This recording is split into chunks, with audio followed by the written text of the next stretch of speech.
کھلے آنکھ صلی اعلیٰ کہتے کہتے، کھلے آنکھ صلی اعلیٰ کہتے کہتے، کھلے آنکھ صلی اعلیٰ کہتے کہتے۔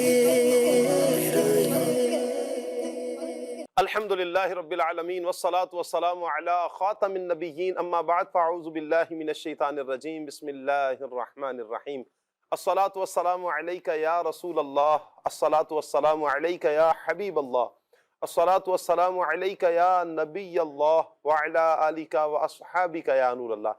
مدنی چینل کے ناظرین، پروگرام کھلے آنکھ صلی اللہ کہتے کہتے میں آپ سب کو خوش آمدید کہتے ہیں۔ آئیے درود پاک کی فضیلت سنتے ہیں۔ اللہ پاک کے پیارے پیارے آخری نبی محمد عربی صلی اللہ تعالیٰ علیہ وآلہ وسلم نے ارشاد فرمایا، حضرت جبریل علیہ السلام نے مجھ سے کہا کہ اللہ تعالیٰ ارشاد فرماتا ہے، اے محمد صلی اللہ علیہ وآلہ وسلم، کیا تم اس بات پر راضی نہیں کہ تمہارا امتی تم پر ایک مرتبہ سلام بھیجے، میں اس پر 10 مرتبہ سلام بھیجوں؟ سبحان اللہ، سبحان اللہ۔ اللہ پاک ہمیں نبی کریم صلی اللہ تعالیٰ علیہ وآلہ وسلم کی مبارک ذات پر، پیاری ذات پر زیادہ سے زیادہ کثرت کے ساتھ درود پاک پڑھتے رہنے کی توفیق عطا فرمائے۔ نیت کیجئے کہ انشاءاللہ ہم زیادہ سے زیادہ کریم آقا صلی اللہ علیہ وآلہ وسلم پر درود و سلام بھیجیں گے۔ صلو علی الحبیب صلی اللہ تعالیٰ علی محمد صلی اللہ تعالیٰ علیہ وآلہ وسلم۔ مدنی چینل کے ناظرین، کبھی آپ نے غور کیا کہ آپ بالکل تندرست ہیں، کوئی بیماری نہیں، کوئی پریشانی نہیں، کوئی دکھ آپ کے روزمرہ زندگی میں کچھ وقت ایسا گزرا ہے کہ نہیں آیا؟ جی ہاں، بہت سے ایسے ایام ہماری زندگی کے ایسے آتے ہیں کہ جن میں ہم سکون کی زندگی گزار رہے ہوتے ہیں، مالی اعتبار سے پریشانی نہیں ہوتی، اچھا جسمانی اعتبار سے پریشانی نہیں ہوتی، اولاد کی طرف سے کوئی پریشانی نہیں ہوتی، ماں باپ بہن بھائیوں کی طرف سے، مطلب نارمل دن چل رہے ہوتے ہیں۔ اسی کو عافیت کہا جاتا ہے۔ اور کبھی ایسا بھی ہوتا ہے کہ ایک پریشانی ختم نہیں ہوئی کہ دوسری پریشانی سر پر کھڑی ہوتی ہے، کبھی دوسری ختم نہیں ہوئی تو کبھی تیسری پریشانی سر پر کھڑی ہوتی ہے۔ تو ہم اللہ پاک سے عافیت مانگے، اور شریعت مطہرہ بھی ہمیں اس بات کا درس دیتی ہے۔ کریم آقا صلی اللہ علیہ وآلہ وسلم کی احادیث مبارکہ کو جب ہم پڑھتے ہیں تو نبی کریم صلی اللہ علیہ وسلم نے عافیت کا سوال کیا ہے۔ کبھی ایسا بھی ہوتا ہے کہ بسا اوقات بندہ کوئی ایسے جملے بول رہا ہوتا ہے کہ مجھے جو آخرت کی آزمائش ہیں ہم ان سے بچ جائیں، اور دنیا میں ہی وہ ساری آزمائشیں ہمارے اوپر آ جائیں۔ ہم اللہ پاک سے دونوں جہانوں کی بھلائی کا سوال کرتے ہیں۔ ایک بزرگ عالم دین کے پاس ایک نوجوان آیا اور کہنے لگا کہ حضرت میں اللہ پاک سے بڑی بڑی آزمائش مانگتا ہوں تاکہ صبر کر کے اللہ پاک کے حضور، جو اللہ پاک کی بارگاہ میں بڑا مقام ہے، میں یہ پالوں، تو اس لیے میں اللہ سے بڑی بڑی آزمائش مانگتا ہوں۔ وہ بزرگ مسکرانے لگے اور کہا کہ بیٹا، کیا تم نے کبھی عافیت کی دعا نہیں مانگی اللہ پاک سے کہ اللہ پاک مجھے عافیت عطا فرما؟ اس نوجوان نے جواب دیا، نہیں، میں نے ہمیشہ اللہ سے بڑی بڑی آزمائش کی ہی دعائیں مانگی ہیں۔ آزمائش کی دعا مانگتا رہا تاکہ دنیا میں آزمائشیں مل جائیں، یہ آزمائش میرا مقام اللہ کی بارگاہ میں بڑا کر دے گی اور آخرت کی آزمائش سے میں بچ جاؤں۔ اب وہ بزرگ اسے لے کر اس نوجوان کو لیا اور اس جگہ مستشفیٰ میں چلے گئے، ایسی جگہ جہاں پر مریض ہیں، یعنی ہاسپٹل کہہ لیں۔ وہاں پر گئے اور وہاں پر دیکھا کہ ایک کمرے میں شدید بیمار شخص بیماری میں کرا رہا ہے، بلک رہا ہے، رو رہا ہے، اور دوسرے شخص کو دیکھا کہ وہ بھی ساتھ بیٹھا رو رہا ہے، اور کہیں کوئی حادثے کا شکار ہے، اور حادثہ ایسا کہ اس کی کسی کی ہڈی ٹوٹ چکی ہے، کسی کے سر پہ پٹیاں بندھی ہیں تو سر سے خون جاری ہے۔ اللہ اکبر! یہ دیکھ کر بزرگوں نے بڑی نرمی سے کہا، یہ وہ آزمائشیں ہیں جنہیں تم مانگ رہے ہو، یہ ہیں آزمائشیں جنہیں تم مانگ رہے ہو۔ کیا تم واقعی ان آزمائش کو برداشت کرنے کی طاقت رکھتے ہو؟ اتنی ہمت تم میں ہے کہ تم ان آزمائش کو سہ لو، برداشت کر لو، ان آزمائش کا سامنا تم کر سکو؟ اب وہ نوجوان آنکھوں میں آنسو لے کر رونے لگا اور رو کر کہنے لگا کہ حضور، میرے میں اتنی ہمت نہیں ہے کہ میں یہ آزمائشیں برداشت کر سکوں، ان آزمائش کا میں سامنا کر سکوں۔ کہا میرے میں تو یہ ہمت نہیں ہے، طاقت نہیں ہے۔ اس وقت بزرگوں نے فرمایا، اسی لیے نبی کریم صلی اللہ علیہ وآلہ وسلم نے ہمیں عافیت مانگنے کا درس دیا ہے کہ حضور علیہ السلام کی احادیث مبارکہ میں یہی درس ملتا ہے کہ اللہ پاک سے ہم عافیت کا سوال کرتے رہیں۔ اللہ ہمیں دونوں جہانوں کی بھلائیاں عطا فرمائے، دونوں جہانوں میں اللہ پاک ہمیں عافیت عطا فرمائے۔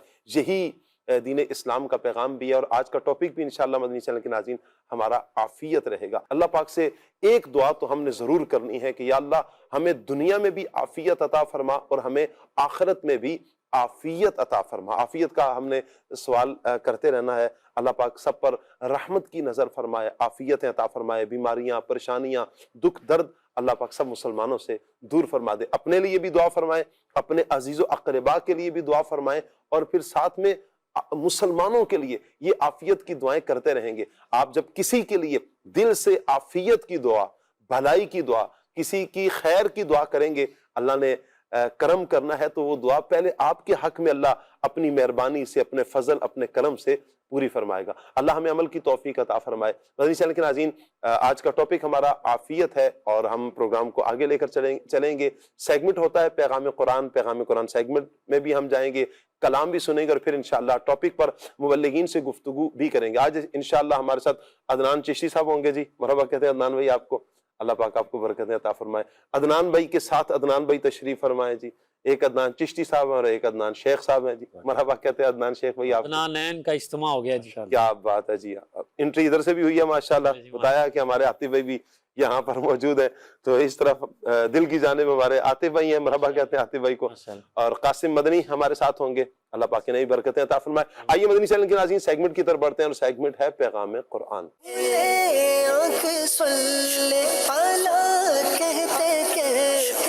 اعوذ باللہ من الشیطان الرجیم، میں اللہ تعالیٰ کی پناہ میں آتا ہوں شیطان مردود سے۔ بسم اللہ الرحمن الرحیم، اللہ کے نام سے شروع جو نہایت مہربان رحم والا۔ للذین یؤلون من نسائهم تربص 4 أشهر فإن فاءوا فإن اللہ غفور رحیم۔ وہ جو قسم کھا بیٹھتے ہیں اپنی عورتوں کے پاس جانے کی، انہیں 4 مہینے کی مہلت ہے، پس اگر اس مدت میں پھر آئے تو اللہ بخشنے والا مہربان ہے۔ وَإِنْ عَزَمُوا الطَّلَاقَ فَإِنَّ اللَّهَ سَمِيعٌ عَلِيمٌ۔ اور اگر چھوڑ دینے کا ارادہ پکا کر لیا تو اللہ سنتا جانتا ہے۔ وَالْمُطَلَّقَاتُ يَتَرَبَّصْنَ بِأَنفُسِهِنَّ 3 قُرُوءٍ وَلَا يَحِلُّ لَهُنَّ أَن يَكْتُمْنَ مَا خَلَقَ اللَّهُ فِي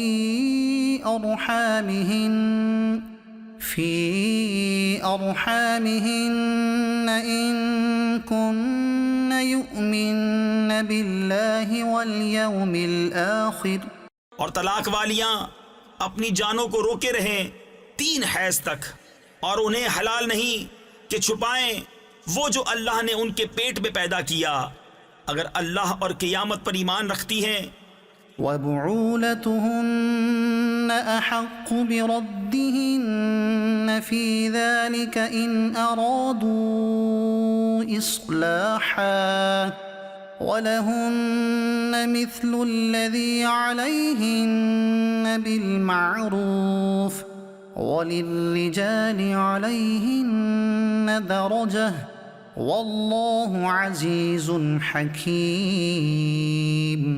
اور ان کے شوہروں کو اس مدت کے اندر ان کے پھیر لینے کا حق پہنچتا ہے اگر ملاپ چاہیں، اور عورتوں کا بھی حق ایسا ہی ہے جیسا ان پر ہے شرع کے موافق، اور مردوں کو ان پر فضیلت ہے، اور اللہ غالب حکمت والا ہے۔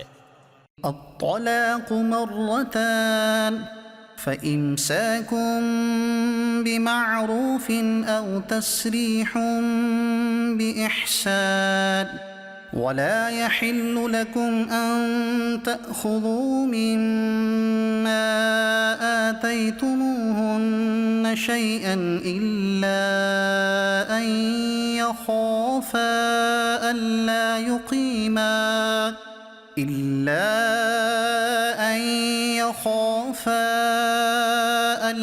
يقيما حدود الله فإن خفتم ألا يقيما حدود الله فلا جناح عليهما فيما افتدت به. یہ طلاق 2 بار تک ہے، پھر بھلائی کے ساتھ روک لینا ہے، یعنی اچھے سلوک کے ساتھ چھوڑ دینا ہے، اور تمہیں روا نہیں کہ جو کچھ عورتوں کو دیا اس میں سے کچھ واپس لو، مگر جب دونوں کو اندیشہ ہو کہ اللہ کی حدیں قائم نہ کریں گے، پھر اگر تمہیں خوف ہو کہ وہ دونوں ٹھیک انہی حدوں پر نہ رہیں گے تو ان پر کچھ گناہ نہیں اس میں جو بدلہ دے کر عورت چھٹی لے. تلك حدود الله فلا تعتدوها ومن يتعد حدود الله فأولئك هم الظالمون. یہ اللہ کی حدیں ہیں، ان سے آگے نہ بڑھو، اور جو اللہ کی حدوں سے آگے بڑھے تو وہی لوگ ظالم ہیں. فإن طلقها فلا تحل له من بعد حتى تنكح زوجا غيره فإن طلقها فلا جناح عليهما أن يتراجعا إن ظنا أن يقيما حدود الله وَتِلْكَ حُدُودُ اللَّهِ يُبَيِّنُهَا لِقَوْمٍ يَعْلَمُونَ. پھر اگر تیسری طلاق اسے دی تو اب وہ عورت اسے حلال نہ ہوگی جب تک دوسرے خاوند کے پاس نہ رہے. پھر وہ اگر دوسرا اسے طلاق دے دے تو ان دونوں پر گناہ نہیں کہ پھر آپس میں مل جائیں اگر سمجھتے ہوں کہ اللہ کی حدیں نبھائیں گے، اور یہ اللہ کی حدیں ہیں جنہیں بیان کرتا ہے دانش مندوں کے لیے. صدق اللہ العظیم. اللہ پاک نور قرآن سے ہم سب کے سینوں کو منور فرمائے، اور قرآن و سنت کے مطابق اللہ پاک ہمیں زندگی گزارنے کی، زندگی بسر کرنے کی اللہ پاک ہمیں توفیق عطا فرمائے.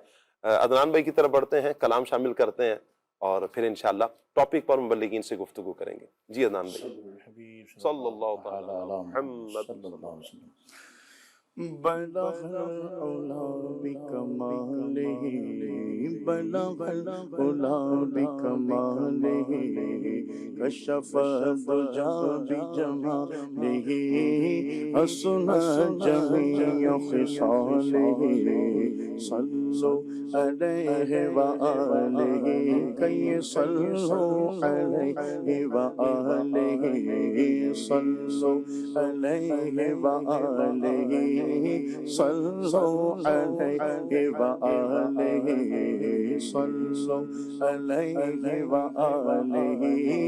میں نثار تیرے کلام پر ملیوں تو کس کو زبان نہیں. میں نثار تیرے کلام پر ملیوں تو کس کو زبان نہیں. وہ سخن ہے جس میں سخن نہ ہو، وہ سخن ہے جس میں سخن نہ ہو، وہ بیان ہے جس کا بیان نہیں. کہیں صلوا علیہ وآلہ صلوا علیہ وآلہ. کرو تیرے نام پہ جا فدا، بس نفس سے جا دو جہاں فدا. کرو تیرے نام، کرو تیرے نام، کرو تیرے نام، کرو تیرے نام، کرو تیرے نام، کرو تیرے نام پہ جا فدا. اب سے جا دو جگہ فدا. کرو تیرے نام، کرو تیرے نام، کرو تیرے نام، کرو تیرے نام، کرو تیرے نام. یہ ایک جان کیا ہے،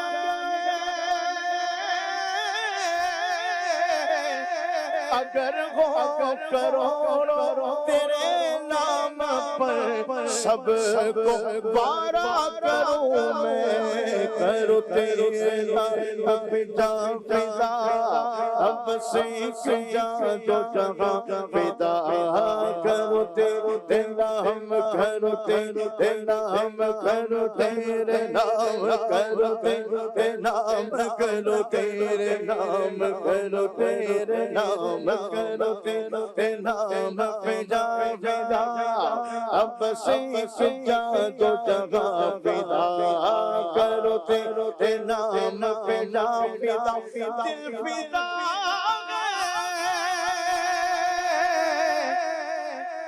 مدینے والے پر، دل منور میرا مدینہ ہے، کرو تیرے نام، کرو تیرے نام، کرو تیرے نام، کرو تیرے نام، کرو تیرے نام، کرو تیرے نام پہ جا فدا، اب سیکھ جا جو جہاں فدا، کرو تیرے نام پہ جا فدا، اب سیکھ جا جو جہاں فدا، دو جہاں سے بھی نہیں جی بھرا، دو جہاں سے بھی نہیں جی بھرا، کرو کیا کروڑو جہاں نہیں، کہیں صلو علیہ وآلہ، صلو علیہ وآلہ، صلو علیہ وآلہ، صلو علیہ وآلہ، کرو مد اہل دول رضا، اڑے اس بلا میں میری بلا، کرو مد اہل دول رضا، کرو مد اہل دول رضا، کرو مد اہل دول رضا، اڑے اس بلا میں میری بلا، میں گدھا ہوں اپنے کریم کا، میں گدھا ہوں اپنے کریم کا، میرا دین پارا نہیں، کہیں صلو علیہ وآلہ، صلو علیہ وآلہ، صلو علیہ وآلہ،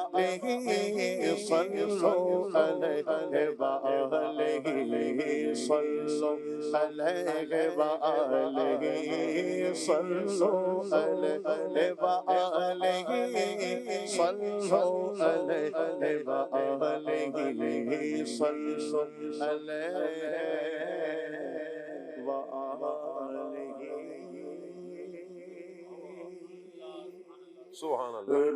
روئے بدروں تجھا دیکھتے رہ گئے، جلوہ وضحا دیکھتے رہ گئے، حسن بدروں تجھا دیکھتے رہ گئے، دیکھتے رہ گئے، دیکھتے رہ گئے، حسن اقرار تو دیکھا تھا جبریل نے، حسن اقرار تو دیکھا تھا جبریل نے، حسن اقرار تو دیکھا تھا جبریل نے، ہم تو غار حرا دیکھتے رہ گئے، ہم تو غار حرا دیکھتے رہ گئے، جب حسن تھا ان کا جلوہ نما، انوار کا عالم کیا ہوگا، ہر کوئی فدا ہے بن دیکھے دیدار کا عالم کیا ہوگا، اقرا تو دیکھا تھا جبریل نے، اس نے اقرا تو دیکھا تھا جبریل نے، ہم تو غار حرا دیکھتے رہ گئے، ہم تو غار حرا دیکھتے رہ گئے، ہم تو غار حرا دیکھتے رہ گئے، عرش پر پہنچے آقا تو روح امین، عرش پر پہنچے آقا تو روح امین، عرش پر پہنچے آقا تو روح امین، سدرۃ المنتہا دیکھتے رہ گئے، سدرۃ المنتہا دیکھتے رہ گئے، سدرۃ المنتہا دیکھتے رہ گئے، دیکھتے رہ گئے، دیکھتے رہ گئے، چاند دو ٹکڑے ہو کر تصدق ہوا، چاند دو ٹکڑے ہو کر تصدق ہوا، چاند دو ٹکڑے ہو کے تصدق ہوا،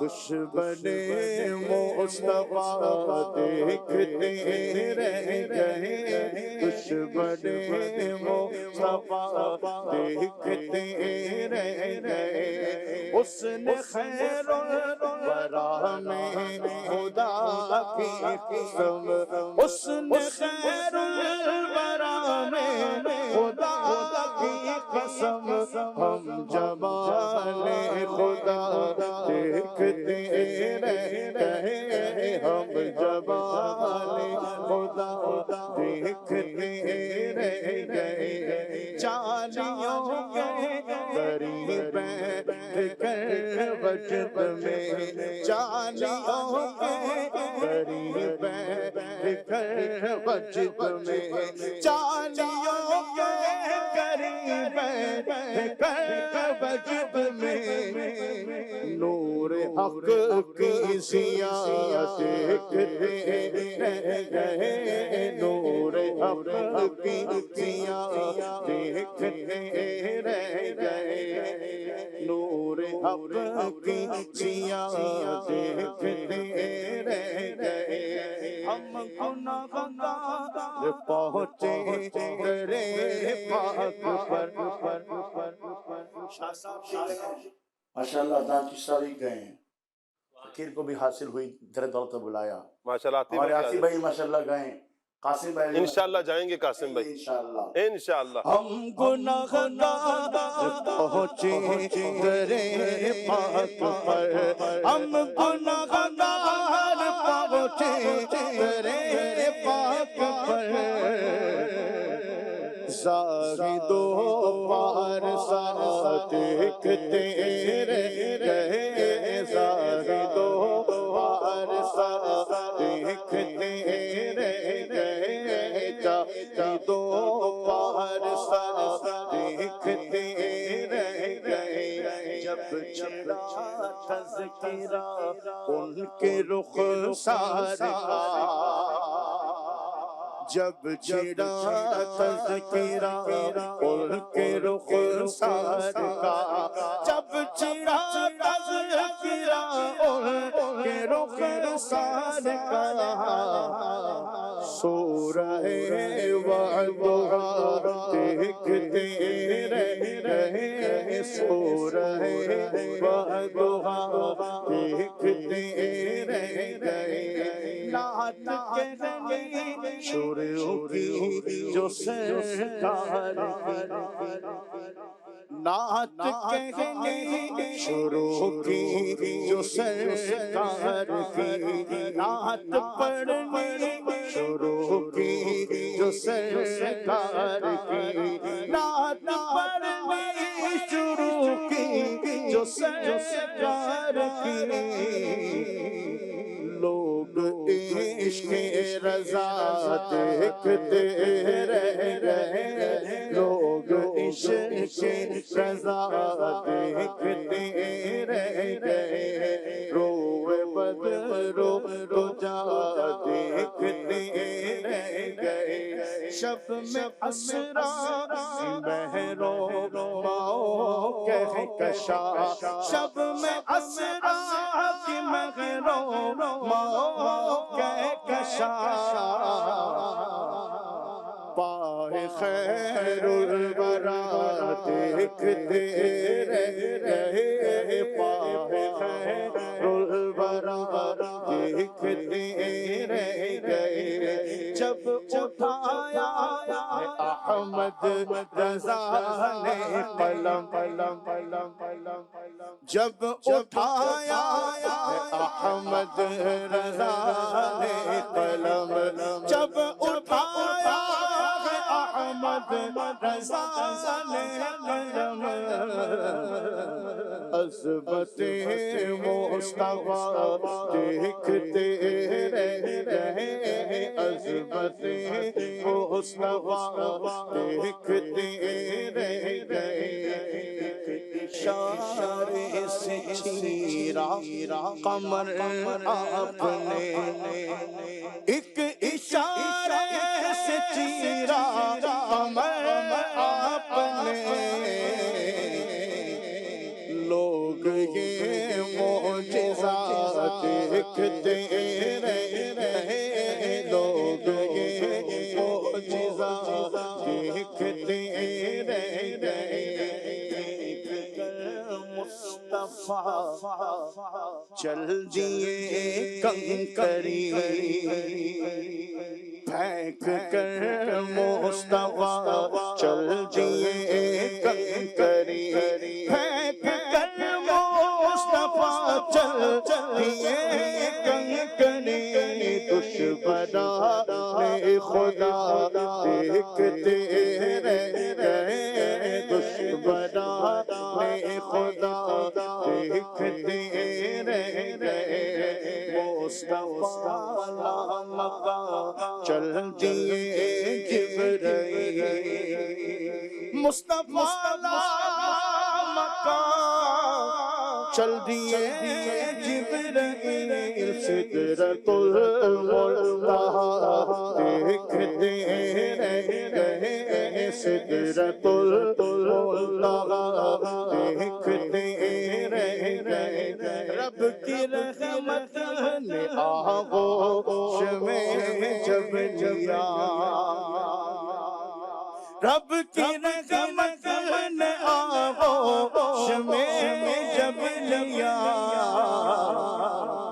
عاشق مصطفیٰ دیکھتے رہ گئے عاشق مصطفیٰ دیکھتے رہ گئے جب نکلنے لگے زائرین حرم جب نکلنے لگے زائرین حرم جب نکلنے لگے زائرین حرم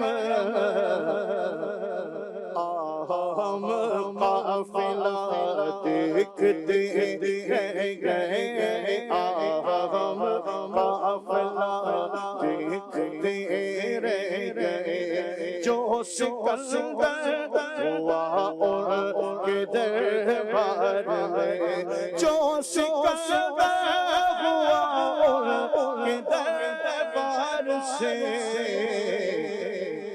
وہ کرم وہ عطا دیکھتے رہ گئے وہ کرم وہ عطا دیکھتے رہ گئے دیکھتے رہ گئے دیکھتے رہ گئے چہرہ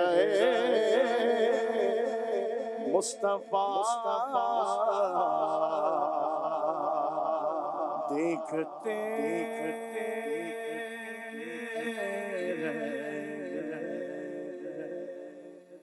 واہ واہ سبحان اللہ سبحان اللہ سبحان اللہ عدنان بھائی اللہ پاک آپ کو برکتیں عطا فرمائے مزید آپ کی آواز میں ہے کہ ہم دیکھتے رہ گئے ماشاءاللہ آپ نے ایسا پڑھا کہ ہم دیکھتے رہ گئے کیا بات ہے ماشاءاللہ بڑا پیارا کلام آپ نے لیا اور بڑے پیارے انداز میں ماشاءاللہ آپ نے پڑھا اللہ پاک آپ کو سلامت رکھے برکتیں عطا فرمائے یقیناً مدنی چینل کے ناظرین پیارے آقا صلی اللہ تعالیٰ علیہ وآلہ وسلم کا جو ذکر ہے نا جیسے بھی کیا جائے دل کو جو فرحت دل کو جو سکون جو قرار نصیب ہوتا ہے محبوب کا ذکر ہے نا محبوب کا ذکر سن کے محب تو مچلتا ہے نا اور پھر ہم تو غلام آقا کریم صلی اللہ علیہ وسلم کے غلام کا کام ہی یہ ہے کہ جب آقا کی بات ہو جائے بس وہ پھر مچلے اور پھر آقا بھی کریم آقا بھی ایسے کہ جو اپنے غلاموں پر ایسی نظر فرماتے ہیں، وہ نبی کریم صلی اللہ علیہ وآلہ وسلم کے در سے وابستہ ہوں تو حضور جان عالم صلی اللہ علیہ وسلم کہاں سے کہاں تک پہنچا دیتے ہیں۔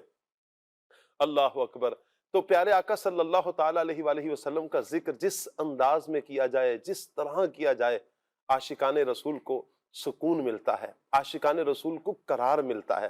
اور یوں کہیں کہ دل کی جو ایک عافیت ہے نا، دل بھی بے قرار ہوتا ہے، دل بھی مصیبتوں کا شکار ہوتا ہے، دل بھی بیمار ہوتا ہے۔ ایک تو نا ظاہری بیماری، وال بند ہو گیا، یہ وہ، ایک ہے روحانی بیماری۔ جی ہاں، دل میں حسد بھر جائے، کینہ بھر جائے، بغض بھر جائے، عداوتیں بھر جائیں، نفرتیں بھر جائیں، جسے دل کی بیماری کہا جاتا ہے، جو روحانی بیماری ہوتی ہے۔ اس دل کو پھر عافیت کی چاہت ہوتی ہے، پھر یہ دل بھی عافیت کا طلبگار ہوتا ہے۔ اس دل کو عافیت کہاں سے ملے گی؟ اس دل کو عافیت ملے گی در مصطفیٰ سے، اس دل کو عافیت ملے گی ذکر مصطفیٰ سے، اس دل کو عافیت ملے گی یاد مصطفیٰ سے، اس دل کو قرار چین ملے گا پیارے آقا صلی اللہ علیہ وسلم کے تصور سے۔ جب بندہ اللہ اور اس کے رسول کا ذکر کرتا ہے، نبی کریم صلی اللہ علیہ وآلہ وسلم کی یادوں میں مست ہوتا ہے، پیارے آقا صلی اللہ علیہ وآلہ وسلم کو جب بندہ یاد کرتا ہے، پھر اللہ اسے دل کا قرار نصیب فرماتا ہے، اللہ پھر اسے عافیت عطا فرماتا ہے۔ اور آپ دیکھ لیں جب دل بے چین ہوتے ہیں، بے قرار ہوتے ہیں، تو پھر انہیں سکون کی چاہت ہوتی ہے نا۔ عافیت سلامتی کا اور سکون کا نام ہے، یعنی عافیت کو یوں کہہ سکتے ہیں سلامتی اور سکون کا دوسرا نام ہے۔ اللہ پاک فرماتا ہے الا بذکر اللہ تطمئن القلوب، کہ دلوں کا چین، دلوں کا قرار، دلوں کا سکون، راحت کس میں؟ اللہ کے ذکر میں۔ تو جب بندہ اللہ کا ذکر کرتا ہے، اللہ پاک اسے اپنی رحمت سے قرار نصیب فرماتا ہے، اللہ اپنی رحمت سے اسے سکون نصیب فرماتا ہے۔ تو ہم اللہ پاک سے عافیت کا سوال کرتے ہیں، ہم بدن کے اعتبار سے بھی عافیت کا سوال کرتے ہیں، ہم دل کی عافیت کا بھی سوال کرتے ہیں، ہم ایمان کی سلامتی کی بھی دعا کرتے ہیں، ہم کردار کی عافیت کا بھی سوال کرتے ہیں، ہم اعمال کی عافیت کا بھی سوال کرتے ہیں۔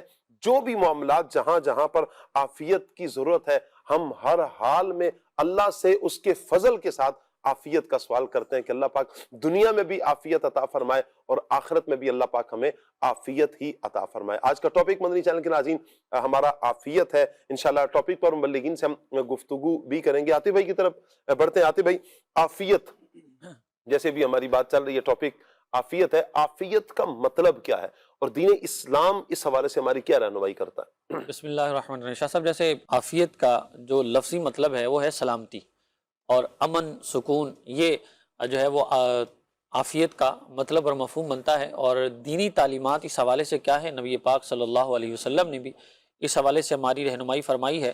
اور عافیت کا مطلب یہ ہے کہ جب بھی بندہ اللہ تبارک و تعالیٰ سے کوئی چیز طلب کرے یا کوئی چیز چاہتا ہو تو اس میں ساتھ ساتھ اس کے عافیت کا بھی اللہ تبارک تعالیٰ سے سوال کرے۔ جیسے کوئی چیز آپ کو چاہیے، آپ دعا کر رہے ہیں کہ یا اللہ یہ مجھے چیز عطا کر دے یا مجھے یہ چیز چاہیے، تو اس کے ساتھ یہ بھی دعا کر لیں کہ یا اللہ یہ چیز مجھے خیر اور عافیت کے ساتھ عطا فرما، اور اگر اس میں میرے لیے عافیت ہے تو مجھے عطا فرما دے۔ اور اسی پر ایسی ضمن میں ایک بات جو ہے وہ حضرت امام احمد بن حنبل رحمۃ اللہ تعالیٰ علیہ، کروڑوں حنبلیوں کے جو پیشوا ہیں، آپ فرماتے کہ میں قرآن حفظ کیا کرتا تھا، یاد کیا کرتا تھا، پھر یہ ہوا کہ قرآن یاد کرتے کرتے میں علم حدیث میں مشغول ہو گیا۔ جب علم حدیث میں مشغول ہوا تو پھر معاملہ یہ ہوا کہ جو قرآن یاد کرنے والا جو معاملہ تھا وہ تھوڑا سیکنڈری ہو گیا، یعنی میں حدیث کے علم میں زیادہ مشغول ہو گیا۔ اب ایک دن بیٹھے بیٹھے میں نے اپنے آپ سے کہا کہ اے احمد، تو قرآن کب یاد کرے گا؟ پھر میں نے اللہ تبارک و تعالیٰ کی بارگاہ میں دعا کی، ہے اللہ قرآن یاد کرنے میں میری مدد فرما اور یہ مجھ پر احسان فرما۔ اب کہہ رہے میں نے یہ دعا تو کری، مگر اس دعا کے ساتھ جو عافیت کا لفظ تھا یا عافیت تھی وہ میں نے دعا میں شامل نہ کی۔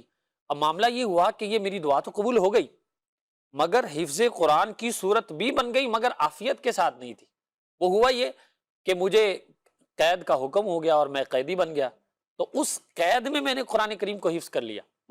تو کہہ رہے کہ قرآن حفظ کرنے کا سبب اور ذریعہ تو بن گیا، دعا تو ہو گئی اور قبول بھی ہو گئی، لیکن اگر میں اس میں عافیت کا سوال کر لیتا تو ہو سکتا وہ قید نہیں بلکہ عام حالات میں مجھے قرآن یاد کرنے کا جو ہے وہ موقع مل جاتا. تو اسی طرح جب بھی اللہ تبارک و تعالیٰ سے دعا کی جائے تو عافیت کے ساتھ کی جائے. اور احادیث طیبہ کے اندر بھی ہمیں اس کی ترغیب ارشاد فرمائی گئی ہے، اور کثیر احادیث ایسی ہیں جن میں نبی پاک صلی اللہ علیہ وسلم نے باقاعدہ یہ تعلیم ارشاد فرمائی ہے کہ جب بھی دعا کی جائے تو اس میں عافیت کا سوال ہو، اور جس کو عافیت مل جائے اس کو ایمان کے بعد عافیت نصیب ہو گئی تو اس سے بڑھ کر کوئی اور چیز اسے نہیں ملی. اللہ حدیث پاک ہے، نبی پاک صلی اللہ تعالیٰ علیہ وآلہ وسلم نے ارشاد فرمایا، ایک شخص بارگاہ رسالت میں حاضر ہوا، عرض کرنے لگا یا رسول اللہ صلی اللہ علیہ وسلم سب سے افضل دعا کون سی ہے؟ تو پیارے آقا کریم صلی اللہ علیہ وسلم نے ارشاد فرمایا اپنے رب سے دنیا اور آخرت کی بھلائی مانگو. واہ. اچھا، اس نے پھر دوسری مرتبہ پھر نبی پاک صلی اللہ علیہ وسلم سے یہی سوال کیا کہ یا رسول اللہ صلی اللہ علیہ وسلم سب سے افضل دعا کون سی ہے؟ رسول پاک صلی اللہ علیہ وسلم نے دوسری مرتبہ پھر یہی ارشاد فرمایا کہ اللہ تبارک و تعالیٰ سے خیر اور عافیت کی دعا جو ہے وہ مانگو، طلب کرو. اس نے تیسری مرتبہ پھر یہی سوال کیا اور تیسری مرتبہ کچھ یوں عرض کیا. پیارے آقا صلی اللہ علیہ وسلم نے تیسری مرتبہ پھر یہی ارشاد فرمایا اور فرمایا کہ جس شخص کو جب اللہ تبارک و تعالیٰ تجھے دنیا اور آخرت میں عافیت عطا فرما دے، یا تجھے دنیا اور آخرت میں عافیت مل جائے تو سمجھ تو کامیاب ہو گیا. اور تیرے لیے کامیابی اسی میں ہے کہ اللہ تبارک و تعالیٰ تجھے دنیا اور آخرت میں عافیت عطا فرما دے. اور پھر ترمذی شریف کی حدیث ہے، نبی کریم صلی اللہ علیہ وسلم نے ارشاد فرمایا اللہ تبارک و تعالیٰ سے عافیت طلب کرنا یہ اللہ تبارک و تعالیٰ کو بہت محبوب اور پسندیدہ ہے کہ اس کے مقابلے میں کوئی اور چیز مانگی جائے. یہ اللہ کو زیادہ محبوب ہے کہ اسے عافیت کا سوال کیا جائے. ایک اور حدیث پاک سنیے، اللہ تبارک و تعالیٰ کے محبوب صلی اللہ علیہ وسلم نے ارشاد فرمایا اللہ پاک سے عفو اور عافیت کا سوال کیا کرو، کیونکہ یقین یعنی ایمان اور دین میں سمجھ بوجھ کے بعد اگر کسی کو عافیت مل گئی تو اس کو سب سے بڑی نعمت عطا کر دی گئی. اور ایک اور حدیث پاک میں نبی کریم صلی اللہ علیہ وسلم نے ارشاد فرمایا جو شخص یہ دعا کرتا ہے وہ دعا کیا ہے؟ فرمایا اللہم انی اسألک المعافات فی الدنیا والآخرہ، یعنی اے اللہ میں تجھ سے دنیا اور آخرت میں عافیت کا سوال کرتا ہوں. فرمایا اس سے افضل دعا کوئی نہیں ہے، یعنی دنیا اور آخرت دونوں میں عافیت کا سوال کرنا، یہ فرمایا اس سے بڑھ کر اس سے بہتر کوئی اور دعا نہیں ہے. اور حکیم الامت مفتی احمد یار خان نعیمی رحمۃ اللہ تعالی علیہ اس حدیث کی شرح میں فرماتے ہیں معافات، یعنی جو فرمایا کہ اللہم انی اسألک المعافات، اے اللہ میں تجھ سے معافات طلب کرتا ہوں. تو اس کا مطلب کیا ہے کہ معافات میں کون کون سی چیزیں شامل ہیں؟ مفتی احمد یار خان نعیمی رحمۃ اللہ تعالی علیہ فرماتے ہیں معافات کے اندر جسمانی، روحانی، نفسانی، شیطانی تمام آفتوں سے سلامتی شامل ہے. اور مزید کیا خوبصورت بات لکھی کہ صوفیہ کرام فرماتے ہیں عافیت کیا ہے، یعنی صوفیہ کرام کی نظر میں عافیت کیا ہے؟ صوفیہ فرماتے ہیں عافیت اسی چیز میں ہے جس میں رب کی رضا ہے. واہ واہ واہ، یعنی یہ کتنا خوبصورت جملہ ہے کہ عافیت اسی میں ہے جس میں رب کی رضا ہے. پھر مزید فرماتے ہیں کہ نبی پاک صلی اللہ علیہ وسلم کا خیبر میں زہر کا پی لینا اور مصلی رسول پہ حضرت فاروق اعظم رضی اللہ تعالیٰ عنہ کا شہادت کو قبول کر لینا، جناب عثمان غنی کا تلاوت قرآن کرتے کرتے ذبح ہو جانا، اور حضرت امام حسین رضی اللہ تعالیٰ عنہ کا شمع رسالت پر پروانہ وار نچھاوا جناب وہ قربان ہو جانا، یہ ساری چیزیں کیا تھی؟ یہ عافیت ہی تھی کیونکہ اس میں رب کی رضا تھی. اور فرمایا کہ عافیت یہ نہ طلب کرو کہ اللہ میرے لیے جو بہتر ہے وہ مجھے دے دے، بلکہ یہ دعا کرو کہ یا اللہ پاک جس میں تیری رضا ہے وہ مجھے عطا کر. واہ واہ واہ، کمال. ضروری تو نہیں ہے کہ جو ہمارے لیے بہتر ہے اس میں اللہ کی بھی رضا ہو. تو فرمایا کہ جب بھی رب سے دعا کرو تو یہ دعا کرو اے اللہ مجھے وہ چیز عطا فرما جس میں تیری رضا ہے اور جس میں رب کی رضا ہے وہ یہ صلافیت ہے. کتنی خوبصورت تعلیمات ہیں. اللہ تعالیٰ ہمیں دنیا میں بھی عافیت نصیب فرمائے، آخرت میں بھی نصیب فرمائے، اور دین دنیا اور آخرت کے اعتبار سے اللہ ہمیں عافیت نصیب فرمائے. یہی قرآن کی، حدیث کی اور دین کی تعلیمات. سبحان اللہ، بڑے پیارے انداز میں ماشاءاللہ عاطف بھائی آپ نے لیا، اور جو صوفیہ اکرام کا قول آپ نے لیا، کمال ماشاءاللہ. ویسے قرآن و حدیث شریعت مطہرہ، صوفیہ اکرام شریعت مطہرہ کوئی تو بیان کرتے ہیں، قرآن و حدیث کا یوں کہیں کہ لوگوں کے مطابق، عدنان بھائی لوگوں کی آسانی کے مطابق صوفیہ اکرام وہ بیان فرما دیتے ہیں کہ قرآن و حدیث کا نچوڑ، تاکہ بہت ساری چیزیں ہیں کہ سمجھنا ہمارے لیے آسان نہیں ہوتا، تو صوفیہ ایک جملے میں یوں بیان کر دیتے ہیں. اور کتنا پیارا جملہ ہے کہ عافیت یہ ہے کہ جس میں رب راضی ہو، اللہ راضی ہو. ہم یہ بھی ایک تو طلب کریں کہ اللہ پاک سے کہ عافیت ہمیں، اور پھر نبی کریم صلی اللہ علیہ وسلم کا عدنان بھائی جو انداز ہے، انداز کریمانہ ہے، نبی کریم صلی اللہ تعالیٰ علیہ وآلہ وسلم عافیت اندیش تھے، یعنی انبیاء کرام علیہ السلام جتنے بھی ہیں عافیت اندیش ہیں، یعنی کہ وہ پہلے ہی دیکھ لیتے ہیں اور پھر عافیت اللہ پاک سے مانگتے ہیں. اور نبی کریم صلی اللہ علیہ وآلہ وسلم کا مبارک عمل اس حوالے سے کیا ہے، کیا فرمائیں گے آپ؟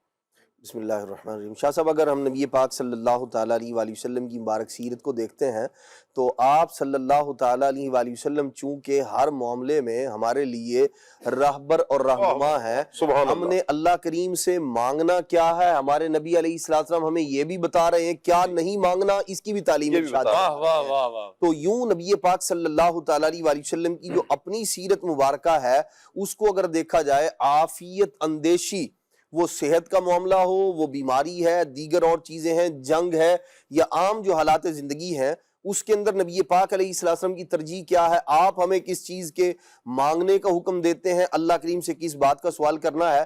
اس پر ماشاءاللہ عاطف بھائی نے بڑی پیاری جو ہے وہ حدیث مبارکہ ہمیں بتائی ہیں. میں مزید جو ہے وہ اسی کو کنٹینیو کروں گا کہ نبی پاک علیہ السلام کی مبارک تعلیم کیا ہے. اللہ کے محبوب علیہ السلام ایک بار ایسا ہوا، ایک شخص کے پاس سے گزرے، کہیں تشریف لے جا رہے تھے، دیکھا ایک شخص اللہ کریم سے سوال کر رہا ہے، اللہم انی اسألوک تمام النعمہ، یا اللہ مجھے پوری کی پوری نعمت عطا کر دے. حضور علیہ السلام نے اس سے فرمایا تمہیں پتہ ہے تمام نعمت کیا ہے؟ اس نے کہا یا رسول اللہ صلی اللہ علیہ وسلم، جنت میں داخل ہو جائے بندہ دوزخ سے بچ جائے، یہی تمام نعمت ہے. تو سرکار صلی اللہ تعالیٰ علیہ وآلہ وسلم اس پر خوش ہوئے، یعنی سرکار علیہ السلام یہ درست مانگ رہا ہے بندہ، بھئی تمام نعمت سے اس کی مراد یہ ہے یا اللہ دوزخ سے آزادی عطا فرما دے اور جنت میں داخلہ نصیب کر دے. سرکار صلی اللہ تعالیٰ علیہ وآلہ وسلم ثم مر علی رجل، پھر سرکار علیہ السلام ایک اور آدمی کے پاس سے گزرے، وہ کیا کہہ رہا تھا، اللہم انی اسألک الصبر، یا اللہ مجھے صبر عطا فرما دے. نبی پاک صلی اللہ علیہ وسلم نے اس سے فرمایا سألت ربک البلاء، ارشاد فرمایا بلائیں مانگ رہا ہے اللہ سے. جو آدمی یہ کہہ رہا ہے یا اللہ مجھے صبر دے دے، کیا مطلب ہے؟ مصیبت کو مانگ رہا ہے، آئے گی، پریشانی آئے گی، اس پر صبر ہوتا ہے. سرکار علیہ السلام نے فرمایا تو اپنے رب سے بلائیں مانگ رہا ہے، آزمائشیں مانگ رہا ہے، کیا مانگنا ہے؟ سرکار علیہ السلام نے فرمایا فَاسْأَلْهُ الْعَافِيَّةِ، ارشاد فرمایا عافیت کا سوال کر. سبحان اللہ، کیا بات ہے. پھر سرکار صلی اللہ علیہ وسلم وَمَرَّ عَلَى رَجُلٍ، پھر سرکار علیہ السلام ایک اور آدمی کے پاس سے گزرے، یقول، وہ کہہ رہا تھا یا ذا الجلال والاکرام، تو اللہ کریم کو پکار رہا ہے، نام لے رہا ہے، یا ذا الجلال والاکرام. سرکار علیہ السلام نے فرمایا سل، فرمایا اب مانگ اللہ کریم سے، تو نے اللہ کی جو ہے وہ اس کی عظمت، اس کی رفعت، اس کی صفات کو ذکر کیا ہے تو سوال بھی کرنا، اس سے مانگ، وہ عطا فرمائے گا. تو سرکار صلی اللہ تعالیٰ علیہ وآلہ وسلم ہمیں اپنے عمل کے ذریعے، اپنی تعلیم کے ذریعے ارشاد فرما رہے ہیں اللہ کریم سے عافیت مانگو، سلامتی مانگو. اور حقیقت یہ ہے کہ جسے عافیت اور سلامتی عطا کر دی گئی اسے ایمان کے بعد سب سے بڑی نعمت جو ہے وہ عافیت کی ہے. اللہ تبارک و تعالیٰ کی بارگاہ میں جب بھی ہم سوال کریں، وہ نوکری کا سوال ہے، وہ رزق کا سوال ہے، وہ کسی عہدے منصب کا سوال ہے. عہدے منصب سے مراد کوئی آدمی جو ہے جاب لیس ہو گیا ہے، وہ جو عہدہ یہ والا ہے. باقی جو دنیاوی جو عہدے ہوتے ہیں، یا یوں کہہ لیں کہ ان کے اندر مانگنے میں بندے کو غور کر لینا چاہیے. بعض اوقات یہ جو اس طرح کے عہدوں کا سوال کرنا یہ بندے کو آزمائش میں بھی مبتلا کر دیتا ہے. لیکن اللہ تبارک و تعالیٰ سے جب بھی مانگے، اولاد مانگے، عافیت والی اولاد. اولاد تو مل گئی ہے لیکن وہی امام احمد بن حنبل رحمۃ اللہ تعالی والا جو واقعہ ہمارے لیے اس میں سیکھنے کے لیے بہت کچھ ہے کہ آپ نے اللہ کریم سے مانگا تو صحیح، خود پھر آپ نے بتایا نا بعد میں آنے والوں کو.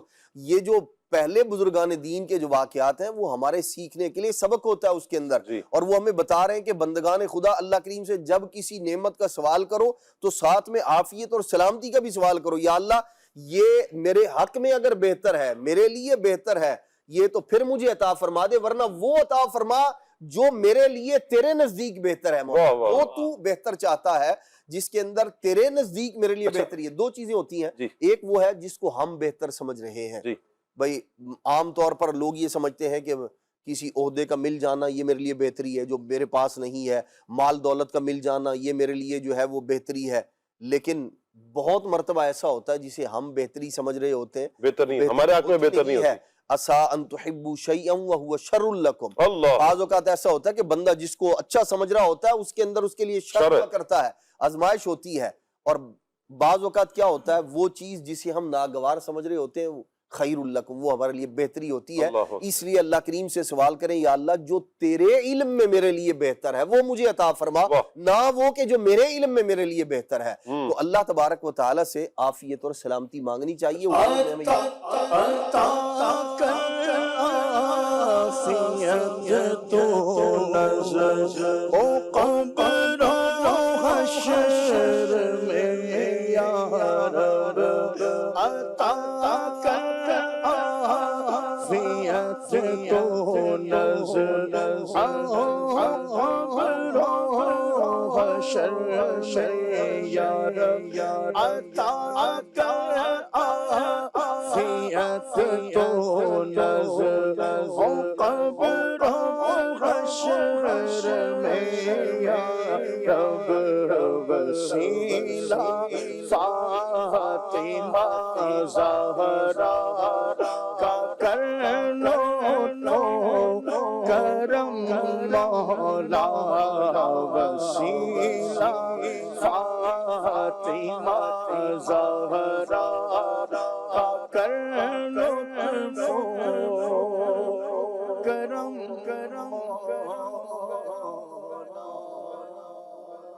اچھا عدنان بھائی، جو آپ نے گفتگو فرمائی اس میں ہم یوں کہہ سکتے ہیں کہ کوئی بھی خیر ہے، کوئی بھی بھلائی ہے، کوئی بھی یعنی اچھا عمل ہے جسے ہم اچھا سمجھ رہے ہوتے ہیں تو اس میں بھی ہم عافیت ہی مانگیں. ہاں جی بالکل بالکل یہی خلاصہ ہے آپ کی بیان کا. بالکل. عافیت کا مطلب یہ یعنی وہ کام جو میرے لیے خیر پر مبنی ہو، جس میں رب کی رضا بھی ہو، اور پھر ساتھ ساتھ اس کے کرنے میں اللہ کریم آسانی بھی فرما دے. آسانی بھی فرمائے. یعنی بعض اوقات ایسا ہوتا ہے کہ جس کو ہم توفیق بھی کہتے ہیں، ہم.